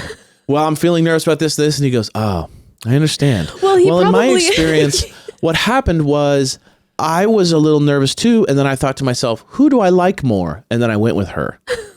Thanks for having me. And it was just kind of like, what was that for? Well, he probably felt really defeated because he's been getting nonstop FaceTimes from Zach for the past 2 months. He's just like, I got to come back here. Like, I thought that we were done with the first in-person. Y'all didn't include the relentless FaceTimes from Zach Shallcross throughout the season in my contract. And now I got to come back. So, I'm just... And you can even see the lack of connection too, because they get up and they hug each other. And he didn't even like look at him. He kind of hugged him and just immediately turned and walked out. Like, I'm out of here. And then, Zach like FaceTimed him while he's in the car. Are you in your car? And he's like, what? Who is this? Is this Zach? What's up, man? Are you in your car now? He's like, yeah, dude. Crazy, huh? What? What kind of car did you rent? I don't know. They gave me like a Kia. Oh, honestly, Kias are really good. I like Kias a lot. What are you up to tonight? Are you in town for the night, or what are you doing for dinner? You got any plans? And Zach, he's like, okay, yeah, no, I'm not really doing anything. Fantastic. I already booked reservations for us. He's like, oh, I thought you had a rose ceremony tonight. We'll do it before. It's crazy how we're best friends. It's so crazy. And they're just like, okay. He's like, we just work this. The contract's almost over. Let me just get this thing over He's with. so close. He'll be at the after the final rose finale. He'll be at the finale. No, and I'm sure they are friends. It's all fun and games, but like, I don't think that they're friends. My favorite thing is just to think about them at dinner, hanging out together. Friends. Like, what are they talking about? Like, there's got to be long. Like, when you drive in a car with someone and you've tried to kind of like get a convo going and there's not a lot back, and then you're just sitting in the car and you're like, so what kind of music do you like? We should turn that on. Like, that is what their dinners, I'd imagine, they're driving in a car. They're sitting at dinner. There's a long, awkward pause, and Zach's like, "What's your favorite color? What's your favorite Dave Matthews Band album?" Because he loves Dave Matthews Band. I mean, there's no question. Zach loves Dave. I don't even know what that means, but you guys know what I'm talking about. Like, he loves Dave Matthews Band, Hootie and the Blowfish. He's like, truly, the late 90s. We know he loves Nickelback. He loves Nickelback. You know what I mean? Like, that he's a caricature of himself. He really is. Well, yeah, no, I don't understand why Jesse wasn't there. Again, I get what you're saying, where it's like, okay, Sean and Catherine ended up working out and have a family, but like, they hired Jesse to be this guy because he was a bachelor. So it's like, let him share with Zach his bachelor experience. The intimate moments of like, host. Let's catch up. Why aren't they having? I don't understand. Yeah, I'll never get it. Well, again. Yeah. Worked out for Charity. I mean, at the end of the day, sure, it didn't work out for Zach, but she's got an amazing adventure in front of her. You know what? She's going to be so good. I cannot she's wait. going to be amazing. But yeah, he gives Ariel the first rose, and then Kaity and Gabi, and then sends Charity home. And that breakup with Charity, I was fuming watching it, because he fully blindsides her, and then he walks out with her, and they sit down, and he is silent. It was so weird. And he won't. And I'm like, are you expecting? You just broke up with her, and now you're wanting her to be the one to say something first. And she literally goes, I don't know what to say. Yeah. And he says, I know. He says, I know. And then he just continues to be silent and just like let her cry. And she's like, I was fuming watching it. I'm like, when you break up with someone and then you do the walkout with them, and you blindside this person with the breakup, and then you are waiting for them to be the initiator of the conversation, what are they supposed to say?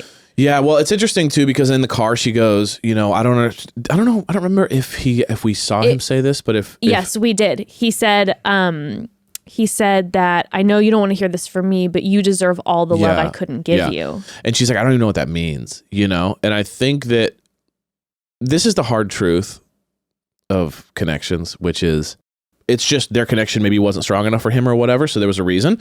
But it's one of those things where it's really tough, because it's like, I agree with Charity. I don't like when people say that, because it sounds like they're trying to pander to you to make you feel better. Exactly. As opposed to just being like, honestly, the best thing he could have said is like, I care about you so much, and I just felt like our connection just wasn't quite on the level of the other women. That's it. That's the truth. But yeah, no, the truth is not like, I hope to give, you deserve the love I couldn't give. It's not the truth. No, like you said. You are capable of giving her the love. Yeah. But it's just not there for you, and you don't want to. It does feel pandering. Yeah, I don't like that. It just feels a little bit like patting you on the head as you leave a little bit. I don't think it's mean, but I just feel like I understand what she was saying when she's like, I don't understand what that means. Yeah, it's like, when you're on the receiving end of that, you're like, okay, what am I supposed to do with that? Yeah. What am I supposed to think about that? It's almost like firing you and going, you're going to be amazing one day. Yeah. It's like, why are you firing me? Because your potential...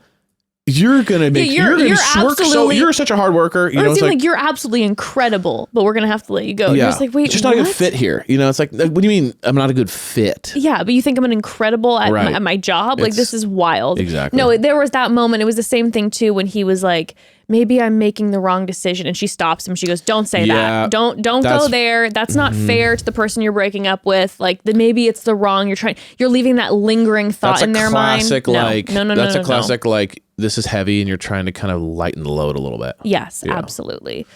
But I am so excited for Charity. Yes. So excited for Charity, which brings us into the Women Tell All. I will say with the Women Tell All this year, the first few minutes, I was like, oh my God. Yeah, it went off. Is this going to be a wildly dramatic Women Tell All episode after a season where everyone was getting along? Like, I was shook for the first 5 to 10 minutes. I'm like, this is not what I expected the energy to be at all. But then the rest of the episode, then everyone kind of, settled in. Yeah, and it was then a pretty low-key episode. I actually really enjoyed the Women Tell All this year. But yeah, so right out the gate with the Women Tell All. We got the watch parties.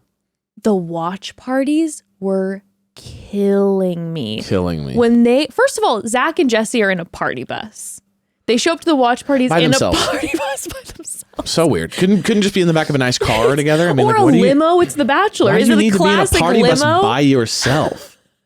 So weird. It was like a sad birthday.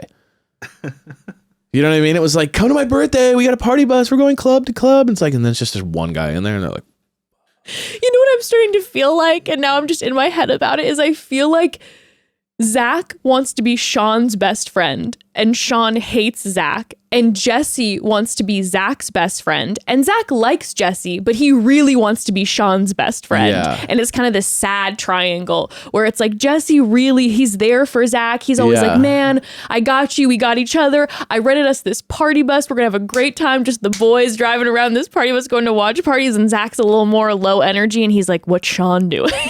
he's like, is Jesse's Sean so coming? And they're like, no, he had another thing. And then he's bummed. Totally. Me, I get busy too sometimes.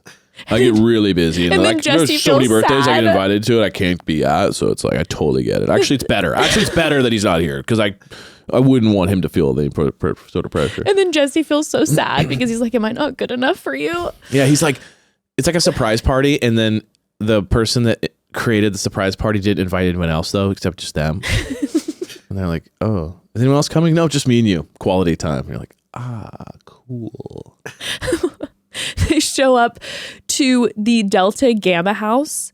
And when I say a crew of hundreds Yeah. of Delta Gamma sorority sisters attack Zach, Yeah. it is an absolute madhouse. He literally has people piling on top of him. It is It's just- absolutely wild. Honestly, yo, if there is a listener from Delta Gamma, Please.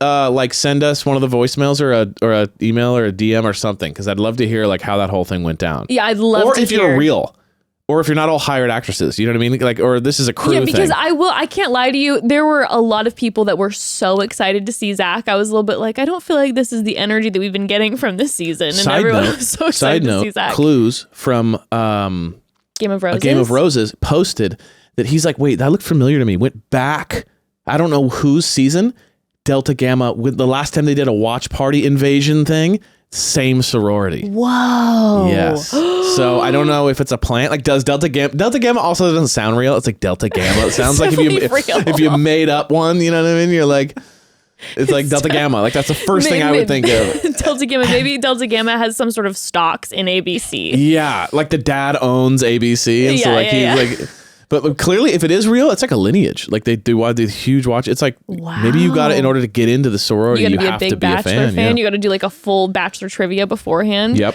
Well, I mean, that whole thing there, Zach is limboing under roses. They're taking Jello shots.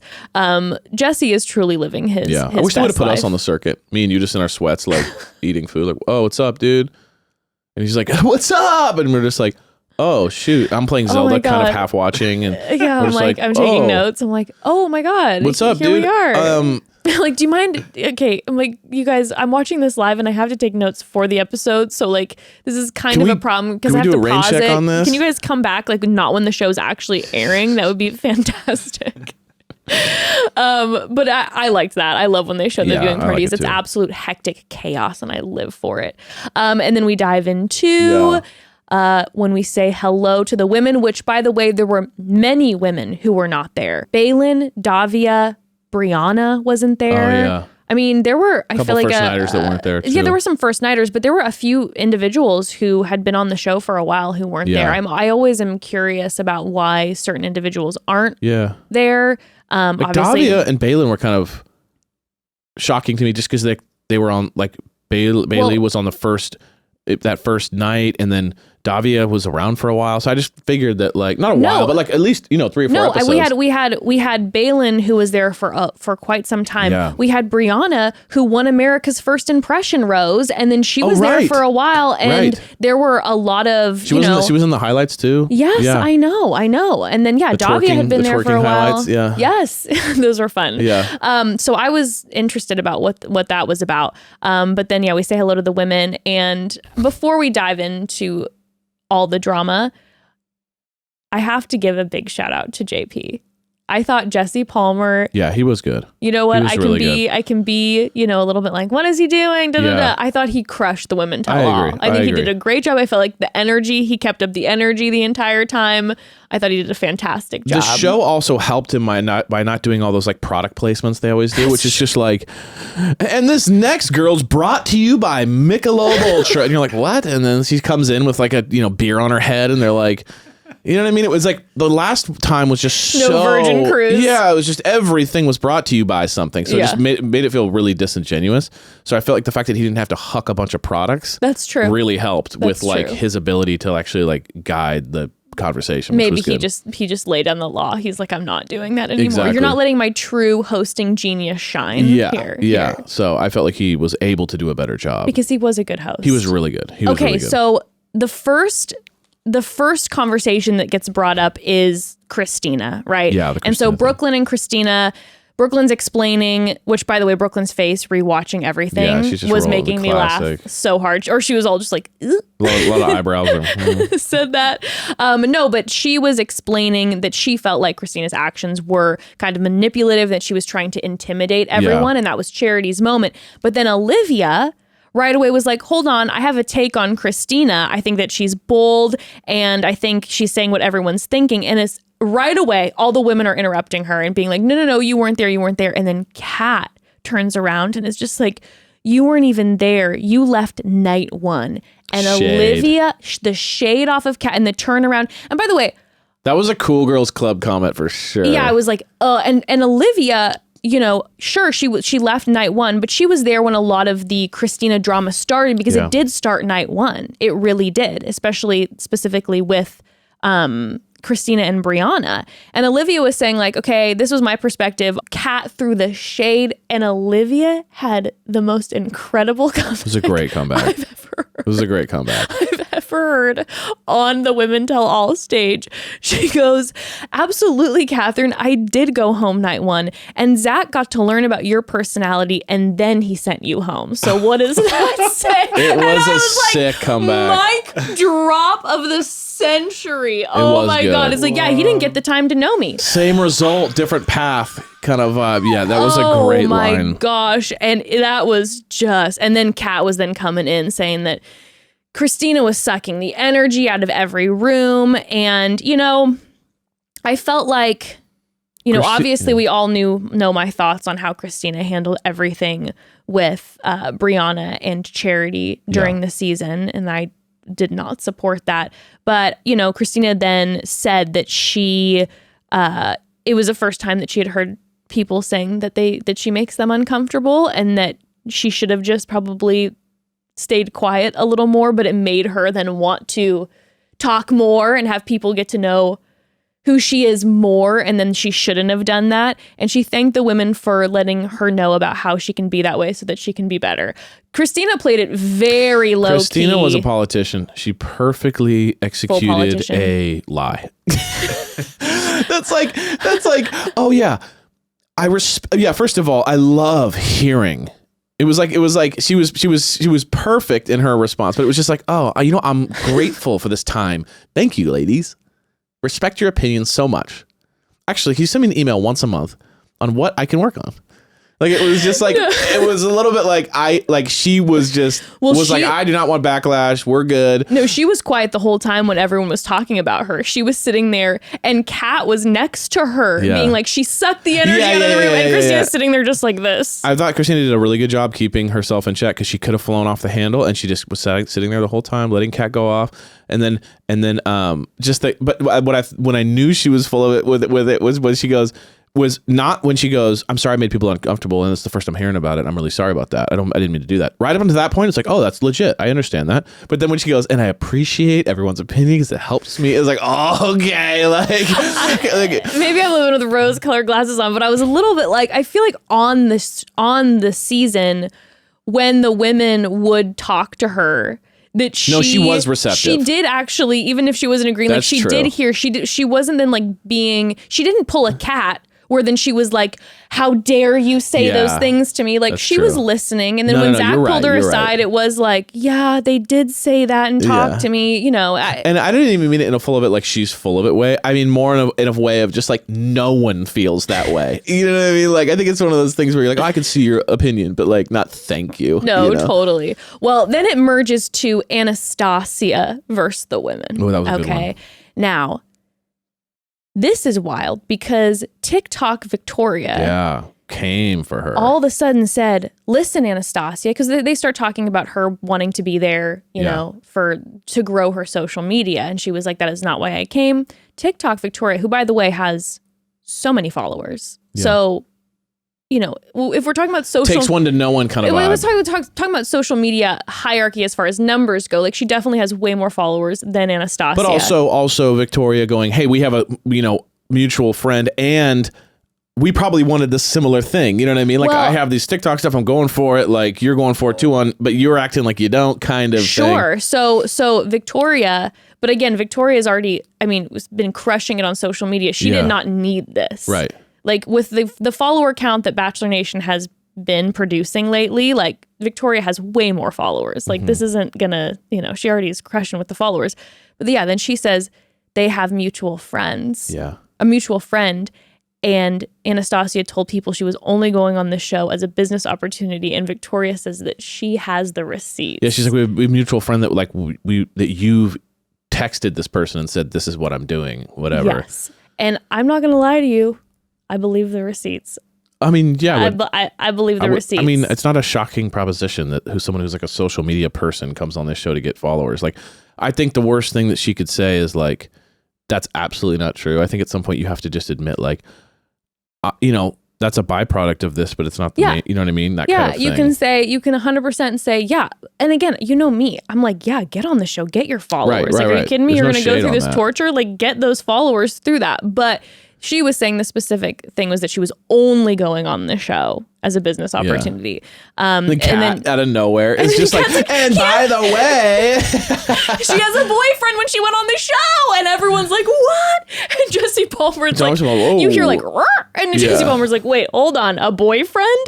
She had a boyfriend going on the show, and that whole thing to me, it was so over the top. That was like, I was like, yes, like, she Cat just made up some shit. She's been in a relationship for years. I have He's the married. receipts. They're married and they have 4 kids. It was like, and she's like, no. It's like, worst case, it was like someone she hooked up with like a month before. Well, like that was worst case. And she's like, because it melted down so fast because Kat goes, and she has a boyfriend. Everyone's like, what? And then Anastasia's like, no, I don't. And she's like, well, who's that guy who's watching your dog? She's like, my mom. It's like, mom, well, then who's the guy with the boots then? You know, it was like immediately. And then she goes, I have receipts too, by the way. Like she started just like using other people's lines. She was making me laugh so hard. She was killing me. I liked it a lot because it made me laugh, but it was also like so empty. No. Like it was just clearly like she hooked up with a guy maybe a month or two before the show, maybe, and like that's what she was talking. I don't even know. And it also was like we had actually a clear path of something going on with what TikTok Victoria was saying. That she was like, "Oh, we have receipts. Are we going to bust the receipts out?" But then Kat was like, "She has a boyfriend." Yeah. And you're like, "Wait, hold on,"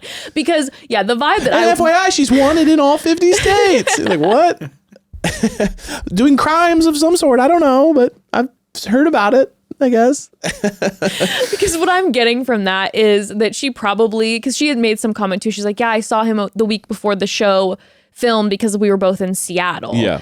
And what I'm getting is it's like she probably hooked up with some guy right before they left, which by the way, I have a huge problem with that. I feel like the show will then villainize people for like having sex or hooking up with someone before they go on the show. And it's like, are you kidding me? Like it's okay to go have sex with somebody and then go on the show. Right. Like I have a very different opinion if you were in a relationship and you go on the show and are lying to the lead. But like, okay, yeah, you hook up with somebody before you leave. And then as soon as you get kicked off the show, you call that person again. You're like, what's going on? Like, I mean, come on. There's like, nothing wrong with that. That's the vibe that I was getting, that Anastasia probably told the ladies like, oh yeah, there was this guy. And maybe she like, shared something like there was a guy beforehand and he was cute and we hooked up and da-da-da. And then it's like, she has a boyfriend. Yeah. And by the way, no. And then there is the Kylie and Anastasia conversation. Yeah. And in that conversation, we find out that Anastasia and Kylie were even roommates. So Kylie was like, okay, you know me. And then Genevieve comes out and is talking about microaggressions and is explaining to Anastasia how harmful it is to talk about or to use the word aggressive. And she breaks down the whole microaggression piece of it. And then Anastasia, this was a moment where it's like, okay, this was when Anastasia can listen to Genevieve, who is speaking to her, and listen to Kylie and like take that moment to acknowledge, like, okay, let me hear you out as you name it. We hear this later from Dr. Kira. As you name it, let me hear this out, okay? But then Anastasia takes this whole turn of like, well, I already talked to Kylie and said, I'm sorry. And Kylie's like, okay, first of all, no, that's not how it went. You called me and you were panicking basically about how this was going to make you look. Yeah. And then Kylie ended up, saying to her, this is actually how it went. I hope you learn and grow from this. But this was a moment when it was like, okay, Anastasia, Genevieve is explaining to you the harm in saying aggressive and talking about the microaggressions, and you just don't have that moment as she's naming it to pause and hear what Genevieve and Kylie are saying to you. Then like I said, Kylie was saying Stas was calling and she was playing the victim, but then she hopes that she learns from this. Yeah. Okay, and then there was Kat. I said Kat versus the women, but it's mostly Kat and Brooklyn.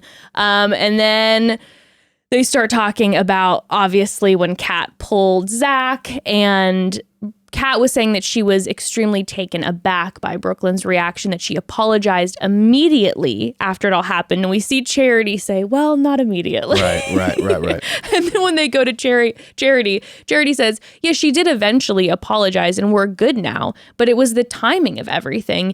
It was not Kat not picking up on, like, it was the timing of this. Brooklyn then says, listen, we were just having a conversation about how Charity had the whole group date rose situation with Christina, when that felt like, she didn't get to enjoy getting that group date rose. And then COVID with London and all of this, and how Charity has already been through it in this situation. And we were just having that conversation. And then Zach walked in and you right away steal him and take that moment away. And it was the timing of all this. Like, this was not the moment.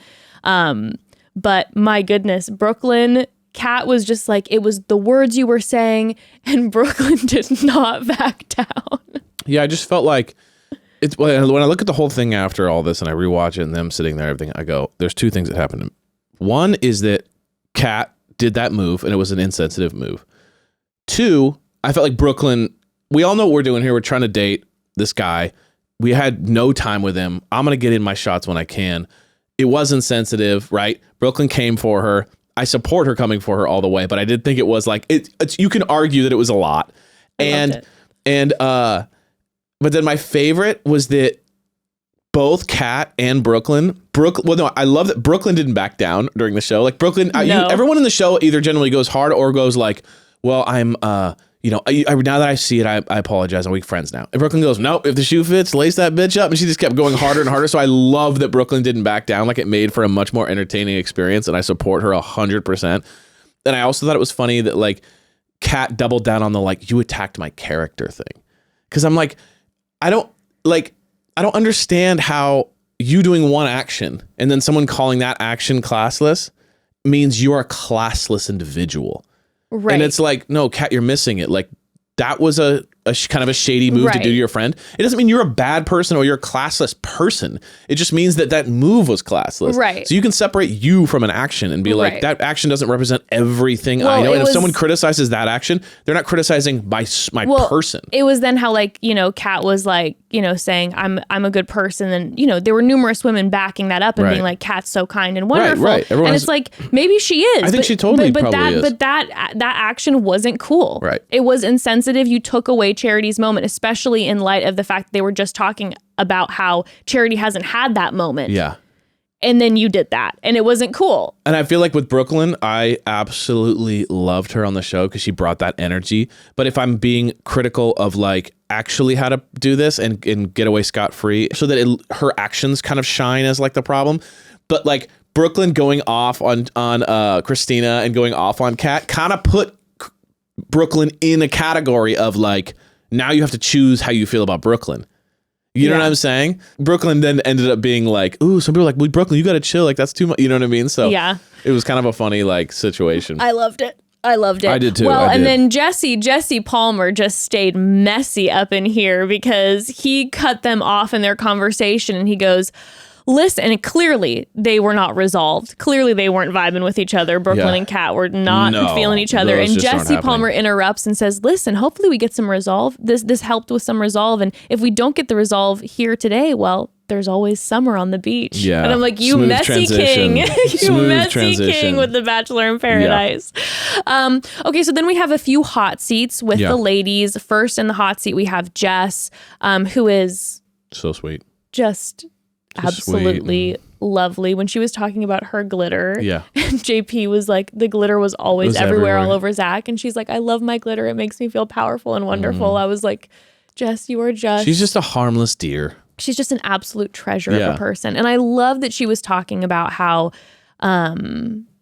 she was so proud of herself by how strong she was and how she was getting emotional watching their breakup, not just because it hurt, but because watching it, she was so proud of how she handled it. And I was like, hell yeah, you should be proud. All of us were at home watching, being like, loving every single moment of how she handled that and stood up and made her feelings and thoughts very clear and direct to Zach. Agreed. So absolutely just love Jess. And then we had Greer in the hot seat. And, you know, of course, there's a little bit of the conversation about how the breakup and everything. The breakup, and especially like, you know, Jesse Palmer being like, oh, I thought you were going to be getting far because there was the first impression rose, and how then she started to question everything when they got to London, and she was saying it wasn't about the tea. Yeah. It was about, you know, is this thing not moving forward, and how she mentioned that she even maybe wanted to go home in London, and they had that conversation. But more importantly, they end up having a conversation about Greer defending her classmate who had posed in blackface. And I was shocked because it was so blatantly obvious last year when they completely avoided having the conversation about Eric Schwimmer in blackface on After the Final Rose, when so many of people in Bachelor Nation were saying, you need to have this conversation. This is something that's important to name, which we'll talk about. But now I'm assuming because they had so much feedback after, they avoided that from people in Bachelor Nation who were enraged that they ignored this absolutely necessary conversation. And then on top of it, we're having Black Bachelor Nation alumni having to carry the emotional burden of having those conversations after the show that they avoided, specifically Michelle, who had this conversation on Bachelor Happy Hour, that then maybe they were like, okay, now we're going to have this conversation. Now, it's not my apology to choose to accept because I'm a white woman. It's certainly not for me to decide whether the way that they addressed this on the show was suffice or right or whatnot. But it did go in the direction that hopefully is now going to be how Bachelor Nation moves forward in addressing these conversations. And like Dr. Kira Banks, who they brought on, talking about actually naming the racism, like putting a name to it and how important it is to have these conversations. So, you know, especially with now Charity, who is going to be our Bachelorette, I'm certainly hopeful that moving forward that maybe they'll have someone like Dr. Kira Banks or Dr. Kira Banks herself to be having these conversations, because like they were saying, Dr. Kira Banks sat down with Greer, sat down with Jesse, you know, hopefully maybe sitting down with production, with staff, and moving forward in that direction, most certainly. So, we'll see. We'll see. Yeah. And just, you know, Palmer, just JP saying that, you know, the show had made a bunch of mistakes in the past. I thought it was good. So I thought it was just good that like they addressed it. I thought it was good. He said the franchise, we've done a very poor job of addressing serious topics head on. And again, just like Dr. Kira Banks said, naming the racism, putting a name to it. They could have tried to let's not talk about it. But the fact Well, that that's what they did with Eric that's last what I'm year. saying. Yeah. That's what they've kind of known to do. And the fact that they didn't, I felt like was, hopefully this is the right direction they're heading in. Yeah, no, absolutely. Like you said, it's like, obviously we've had conversations before about like, okay, how are you choosing the contestants? Or are you looking into the background and making sure that these leads and other contestants feel safe in this space? And that's one thing. But when these conversations do come up, the fact that they need to happen and the importance of them happening publicly when you have a show like this and putting a name to it. So yeah.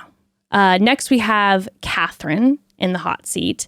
And I mean, Catherine's hot seat was... It was just kind of sad that she got dumped. Kat more than anything just seemed confused. You know what I mean? She was just confused. Yeah. She was just like, how did this happen? I thought I was the one. She was just kind of like, well, how's this possible? This has never happened to me. You could just tell it was like, I've never been ever dumped before. Like, this is confusing. Totally. Yeah. Well, I will say in her conversation, one of the moments that did stick out is that she said that this whole show has impacted her family more than she thought, that she now has a mother-daughter relationship with her mom because of this show, which was wonderful to hear. It's like, okay, when she was saying that, when she said it impacted her family more than she thought, I was like, oh no, has this been like a serious like negative impact on the family? But to hear that it's brought her and her mom together, that is nice. It's amazing. So hopefully their relationship grows. I thought that it was interesting that she seemed confused by the breakup. Then when she was talking to Zach, she was like, so tell me what happened. But one key word that I thought was very interesting was that she said he gave up before hometowns. And I just thought that was an interesting comment. That is interesting. I was like, it's very that's how interesting. you feel. You know what I mean? The way you feel about it versus like, oh, we weren't working out, or I don't know what happened. It was like you stopped trying for some reason. Well, then we, of course, have Charity's hot seat. And the thing about Charity's hot seat that I thought was so interesting is first thing Jesse asks, how many people thought Charity was going to end up with Zach? And almost every woman raised their hand. That was a very interesting tell because, the people on the show have a different perspective than we do as viewers because we're getting shown a certain edit. So it was very interesting to see that most every woman who was there thought Charity and Zach were going to end up, which also added to the whole blindsiding situation when he broke up with Charity when he did, especially like JP said too, that family date was so amazing. Like I came out of nowhere and Charity was like, yeah, I'm confused. Yeah, I was seeing Gabi and Ariel go before Charity. So the fact that before either of them was shocking. I know. Well, then we have, we were shown some behind the scenes stuff. We had the twerking session, which was super fun.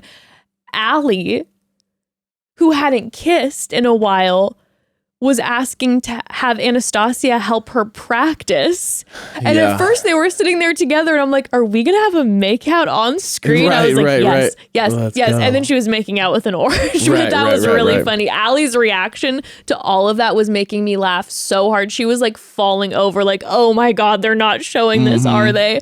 These were the moments where I'm like, oh my God, there's so many wild moments in the show. The women were so fun and crazy when you saw the behind the scenes. And I'm like, I want more of that on the show. Yeah, I don't know why they don't include that stuff. Show us the fun, silly stuff, not just like all the emotional ITMs. We love an emotional ITM, but like for the love of goodness, like show us the tortilla fun slapping. times. That would have been a great supercut. That would be so much fun to see, especially when you have a season like this where all the women are really getting along so well, where you're like, okay, so there's not going to be like drama in the house where people are hating on each other. Show us then the joy in the house and everyone's silly and having a great time. Right.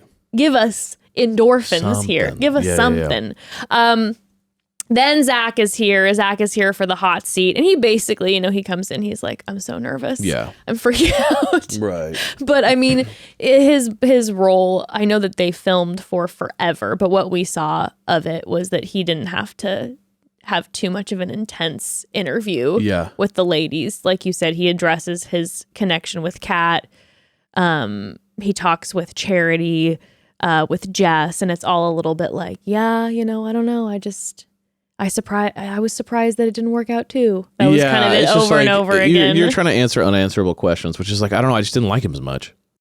If I was on the show and the lead dumped me and we had this moment, when they got to me and would say, do you have any questions? I literally would be like, nah, I'm good. Like, I would just be like, nah, I don't even want to know. I'd just be like, why are you the way you are? It's a tough one. This is the classic question. Every time someone breaks up, it's like, why? It's like, it's going to be an awkward conversation because what are you supposed to Right. say? And then how am I supposed to feel hearing it?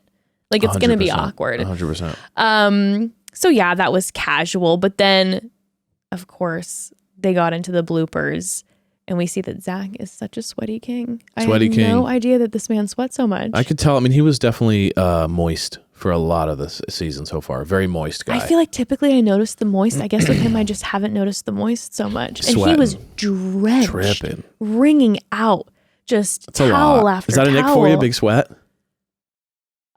Depends on the no. If I temperature. like the person, I don't think about it. But if I'm not super into you and you're trying to like flirt with me and you're sweating everywhere, That's then true. yeah. If a guy comes up to you and he's sweating like just nonstop, and then he's like, "So you come here often?" That's a bad look. But if you like it, yeah, I know what you mean. The sweat is specifically bad if you don't like someone. If some like creepy dude at the bar comes over to me and is like, "Hey, what's going on?" and he's like sweating into my drink, yeah, that's gonna be a no for me. Sweat. You know what I mean? Yeah, sweat is one of those things that can be very gross depending on the scenario. Exactly. And then the way Zach so confidently and with a raised eyebrow and with swagger looked at one of the women and said, "This is a very special type of wine. It's mold wine." Mold wine. MOLD wine. And he's like, "It's mold wine." And then you hear him in ITMs being like, you know, you hear mold wine and you think it's going to be gross. Yeah. And then you hear the producer go, "Zach, it's MULLED. It's mold wine." Mold. Well, it goes back to the mustard and the cheap syrup, and it's just, I think what we've found is that this king doesn't have a lot of experience. That's the vibe I'm getting. It's just he hasn't seen a lot of stuff. I don't think so. And so it's just a lot of like, have you never even heard of mulled wine? Like, I understand if you're like, I've never had it, but like never even heard of mulled wine. It was also too like, I just was obsessed with the fact that he was trying to be so like debonair and suave and be like, it's a fancy wine, mold wine. Yeah. Mold wine. And then the fact that he had the moment in the ITMs where he was like, it's kind of gross, but he's trying to be like suave with it. It's mold wine. Ooh. So yeah. I'm so worldly with my mold wine. He's like, you know how cheese has mold on it? This is kind of like that, except it's wine. Yeah. He's definitely like learning a lot of new things. You know what I mean? Like, he's got a lot of like just isms about him where it's like, yeah, you kind of like small town vibes and not necessarily like traveled maybe vibe. I don't know. Just not a lot of, he's kind of funny that way. He's just like, I like mustard. Oh my God. Jesse was giving him a shit. Oh yeah, wrecked him. The whole the sex time. week thing Jesse too. was just like mold wine. And then Jesse was riding him about what Zach likes to refer to as sex week. See, that's also very like, sex week. It's also just very young to say something like that. Sex and then they had the woman You mean in the week that you like connect with someone and talk to them for 10 hours and then you might have sex? And then they had the woman in the crowd wearing the shirt that said sex week. Yeah, that was Which funny. was insane because clearly she had an outfit on and she had that shirt over it. Right. And when she walked Someone in, gave it someone to was her. like, Put this please on. wear this. I'm like, And she's how like an much did older they- woman too. Yeah, they're like, how much did they pay you to put this shirt on? They're like, okay, we're gonna need you to sit here. Are you comfortable? We'll give you a couple $100, pay you this way. Yeah. You wear the sex week shirt and just be in the crowd sitting smiling. We'll cut to you at minute 7. Yeah, 100%. It was so wild.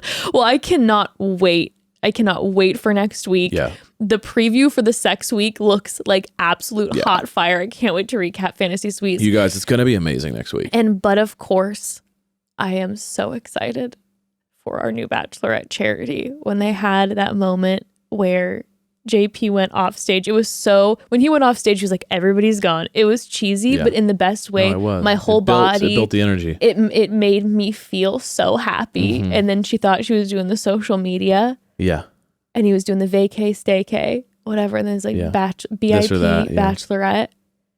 And then her on the phone with her parents. And they're like, are you okay? The mom, you could tell the mom was a little bit like, I'm excited, but I feel like we just got through this breakup situation and now I'm going to have to kind of be on call again for like a lot of emotional ups and downs. So we're excited for you, but at the same time, okay, cool. Listen, that sounds good. She's like, is dad awake? If I was a parent, I would be like, I'm so happy for you and excited, but I'm also nervous. I want to, I'm thinking about my sweet kiddo and you know that this is going to be an exhausting process and tons of people have opinions and you have to deal with all of that. There's so many opportunities. And so I can't wait to recap it because it's charity. Yeah. But no, if I was a parent, I'd be a little bit like You're like, I'm so no, excited, but also I'm definitely- very nervous. It's definitely a double-edged sword. You're like, okay, I Yeah. think this is good. I don't really know. Okay, fine, whatever. Have fun. But she's going to be absolutely Yeah, fantastic. it's gonna be amazing. Well, we did both, everybody. We did both. It was a beast, but we did it. We did it. We absolutely did it. And Should we we have do, Fantasy Suite next week. Whoop, whoop, whoop. Honestly, next week is gonna be fire, we can tell. Sex week. We see the cry, we see the tears, we see the shuddering, the anger. So that means And a good JP episode's let us coming. know it's like one we've never seen before. He's never said that before. But yes, it's gonna be sick. Should we do a Let's do a call quick home? call home. Let's do one call home.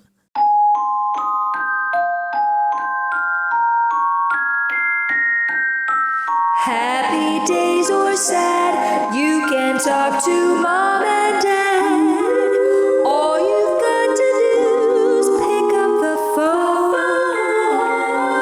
Remember, you can always call home. Sung by Abigail Flowers. We love you, Abigail. Beautiful. And she sent us a little short one too, so we can use that as like even a shorter one. It's like amazing. Wow. Obsessed. True talent. Okay. Let's hear this. Millennial pause. Hey Jess, hey Evan. I love you guys so much, and I really hope you guys are doing good and everything's doing well. But I wanted to ask you guys something. So I've been seeing this guy since November, and everything's been great. Everything's been perfect. No problems. He's like my best friend turned into boyfriend. Literally, chemistry's there, humor's there, everything's there, no problems. I'm 25, he's 31. So anyway, cut back to last week, he mentions he needs a break. He needs time because I'm too quote unquote perfect. I'm too amazing. I deserve better. I took this as he's trying to let me off easily, but he's saying give him a week, give him 2 weeks to touch base with me and see what he wants. So I don't know if I should be a good partner and still be there for him, or I should say, you suck, I hate you, you wasted my time, you can't commit. I don't know. I need my mom and dad's advice right here. So if you can please tell me what I should do, that'd be great. Love you guys. Love you. Love you. You want me to go? Yeah. I don't like that he says you're too perfect. No. That is like first of all, you don't need a break because someone's too perfect, right? You don't quit a job because you're making too much money. You don't quit that vacation because you're having too good of a time. It's like what we were talking about with Zach earlier, where it's like, you're so It's a amazing, I pandering can't give you response. the love. It's pandering. I mean, first of all, I'd say don't pander to me. Don't, there's nothing to hate when you say I hate. Should I give him the time? I would say give him the time, 100%, right? We all need time. But I would say, hey, just be honest with me. Like, he's clearly afraid to be honest. He's clearly doesn't want to either hurt your feelings, or he doesn't want to be honest about something that's going on inside of his brain that making him feel a certain way. But like, instead of saying how he truly feels, he's saying you're too perfect. You're too perfect. Yeah. So I would just say, hey, give me the hard truth. What's going on? Whatever it could be, I can handle it. But just be truthful with me. Don't tell me, it's me, not you kind of vibe. So Right. that's my thing, is like, I wouldn't jump to any conclusions, but like, without guessing, I think you deserve the truth at least. So be like, the worst thing you could do to me is pander and lie to me right now about like what's going on. Yeah. Which is call me too perfect. That doesn't make any sense. Right. So just try to get him to just come forward with like, what's going on? What do you need time for? Of course you need time. Let me give that to you. Right. But just be honest about what you need time for.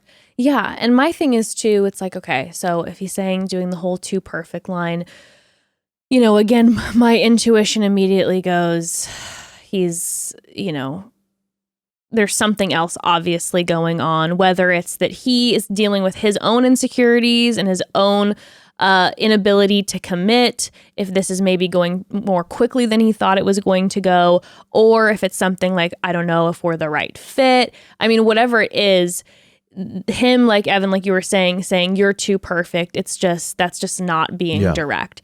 So you though are mentioning that he's saying I need a break for a week, and then he's extending it, and then he's extending it. That to me, I don't have the patience for. Like I understand when you're in a relationship with someone, like if someone needs a little bit of time, you can give them time if you're comfortable with that.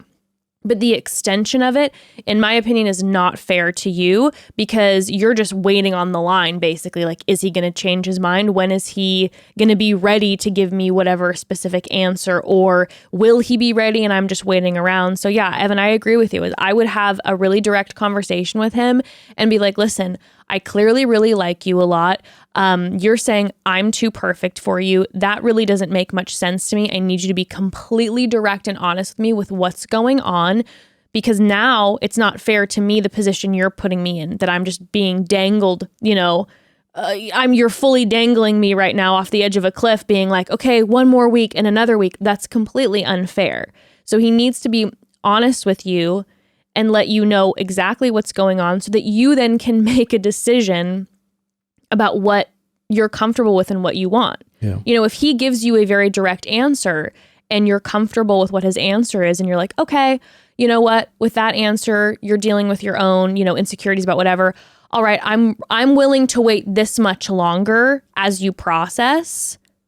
Or then you can say, you know what, no, that answer, I don't like that answer. I'm not comfortable with that answer and I'm moving on with my life. Or, you know what, I've been here for you. You keep extending these weeks and I really do like you, but I'm going to go live my life. And then I would encourage you then to just go and continue to live your life and continue to meet people. And if it's meant to be, it will be in the end. But yeah, a direct answer is necessary from him. You deserve that so that you are able to then, make a call with really tangible whys and also a tangible, how long is this going to be? 1 week, another week, another week. No. You deserve someone to be direct and to know fully what's going on. And I'm sorry that's fucking tough. Mm-hmm. It's so tough. And I know the communication piece and having those really direct conversations can be really awkward, but ultimately it's going to give you a lot more peace of mind and then to fully know like what you're dealing with this guy. Yeah. So yeah. Your mom and dad love you, okay? We love you. You're perfect to us, but your too perfect thing is not exactly true. So yeah, no. But you are just absolutely perfect. Yes, we love you. Mwah, mwah, mwah. We love you guys. Have an amazing weekend. We love you, family. And next week with the fire. Can't wait for sex week. It's gonna be awesome. Bye, guys. Love you all. Bye.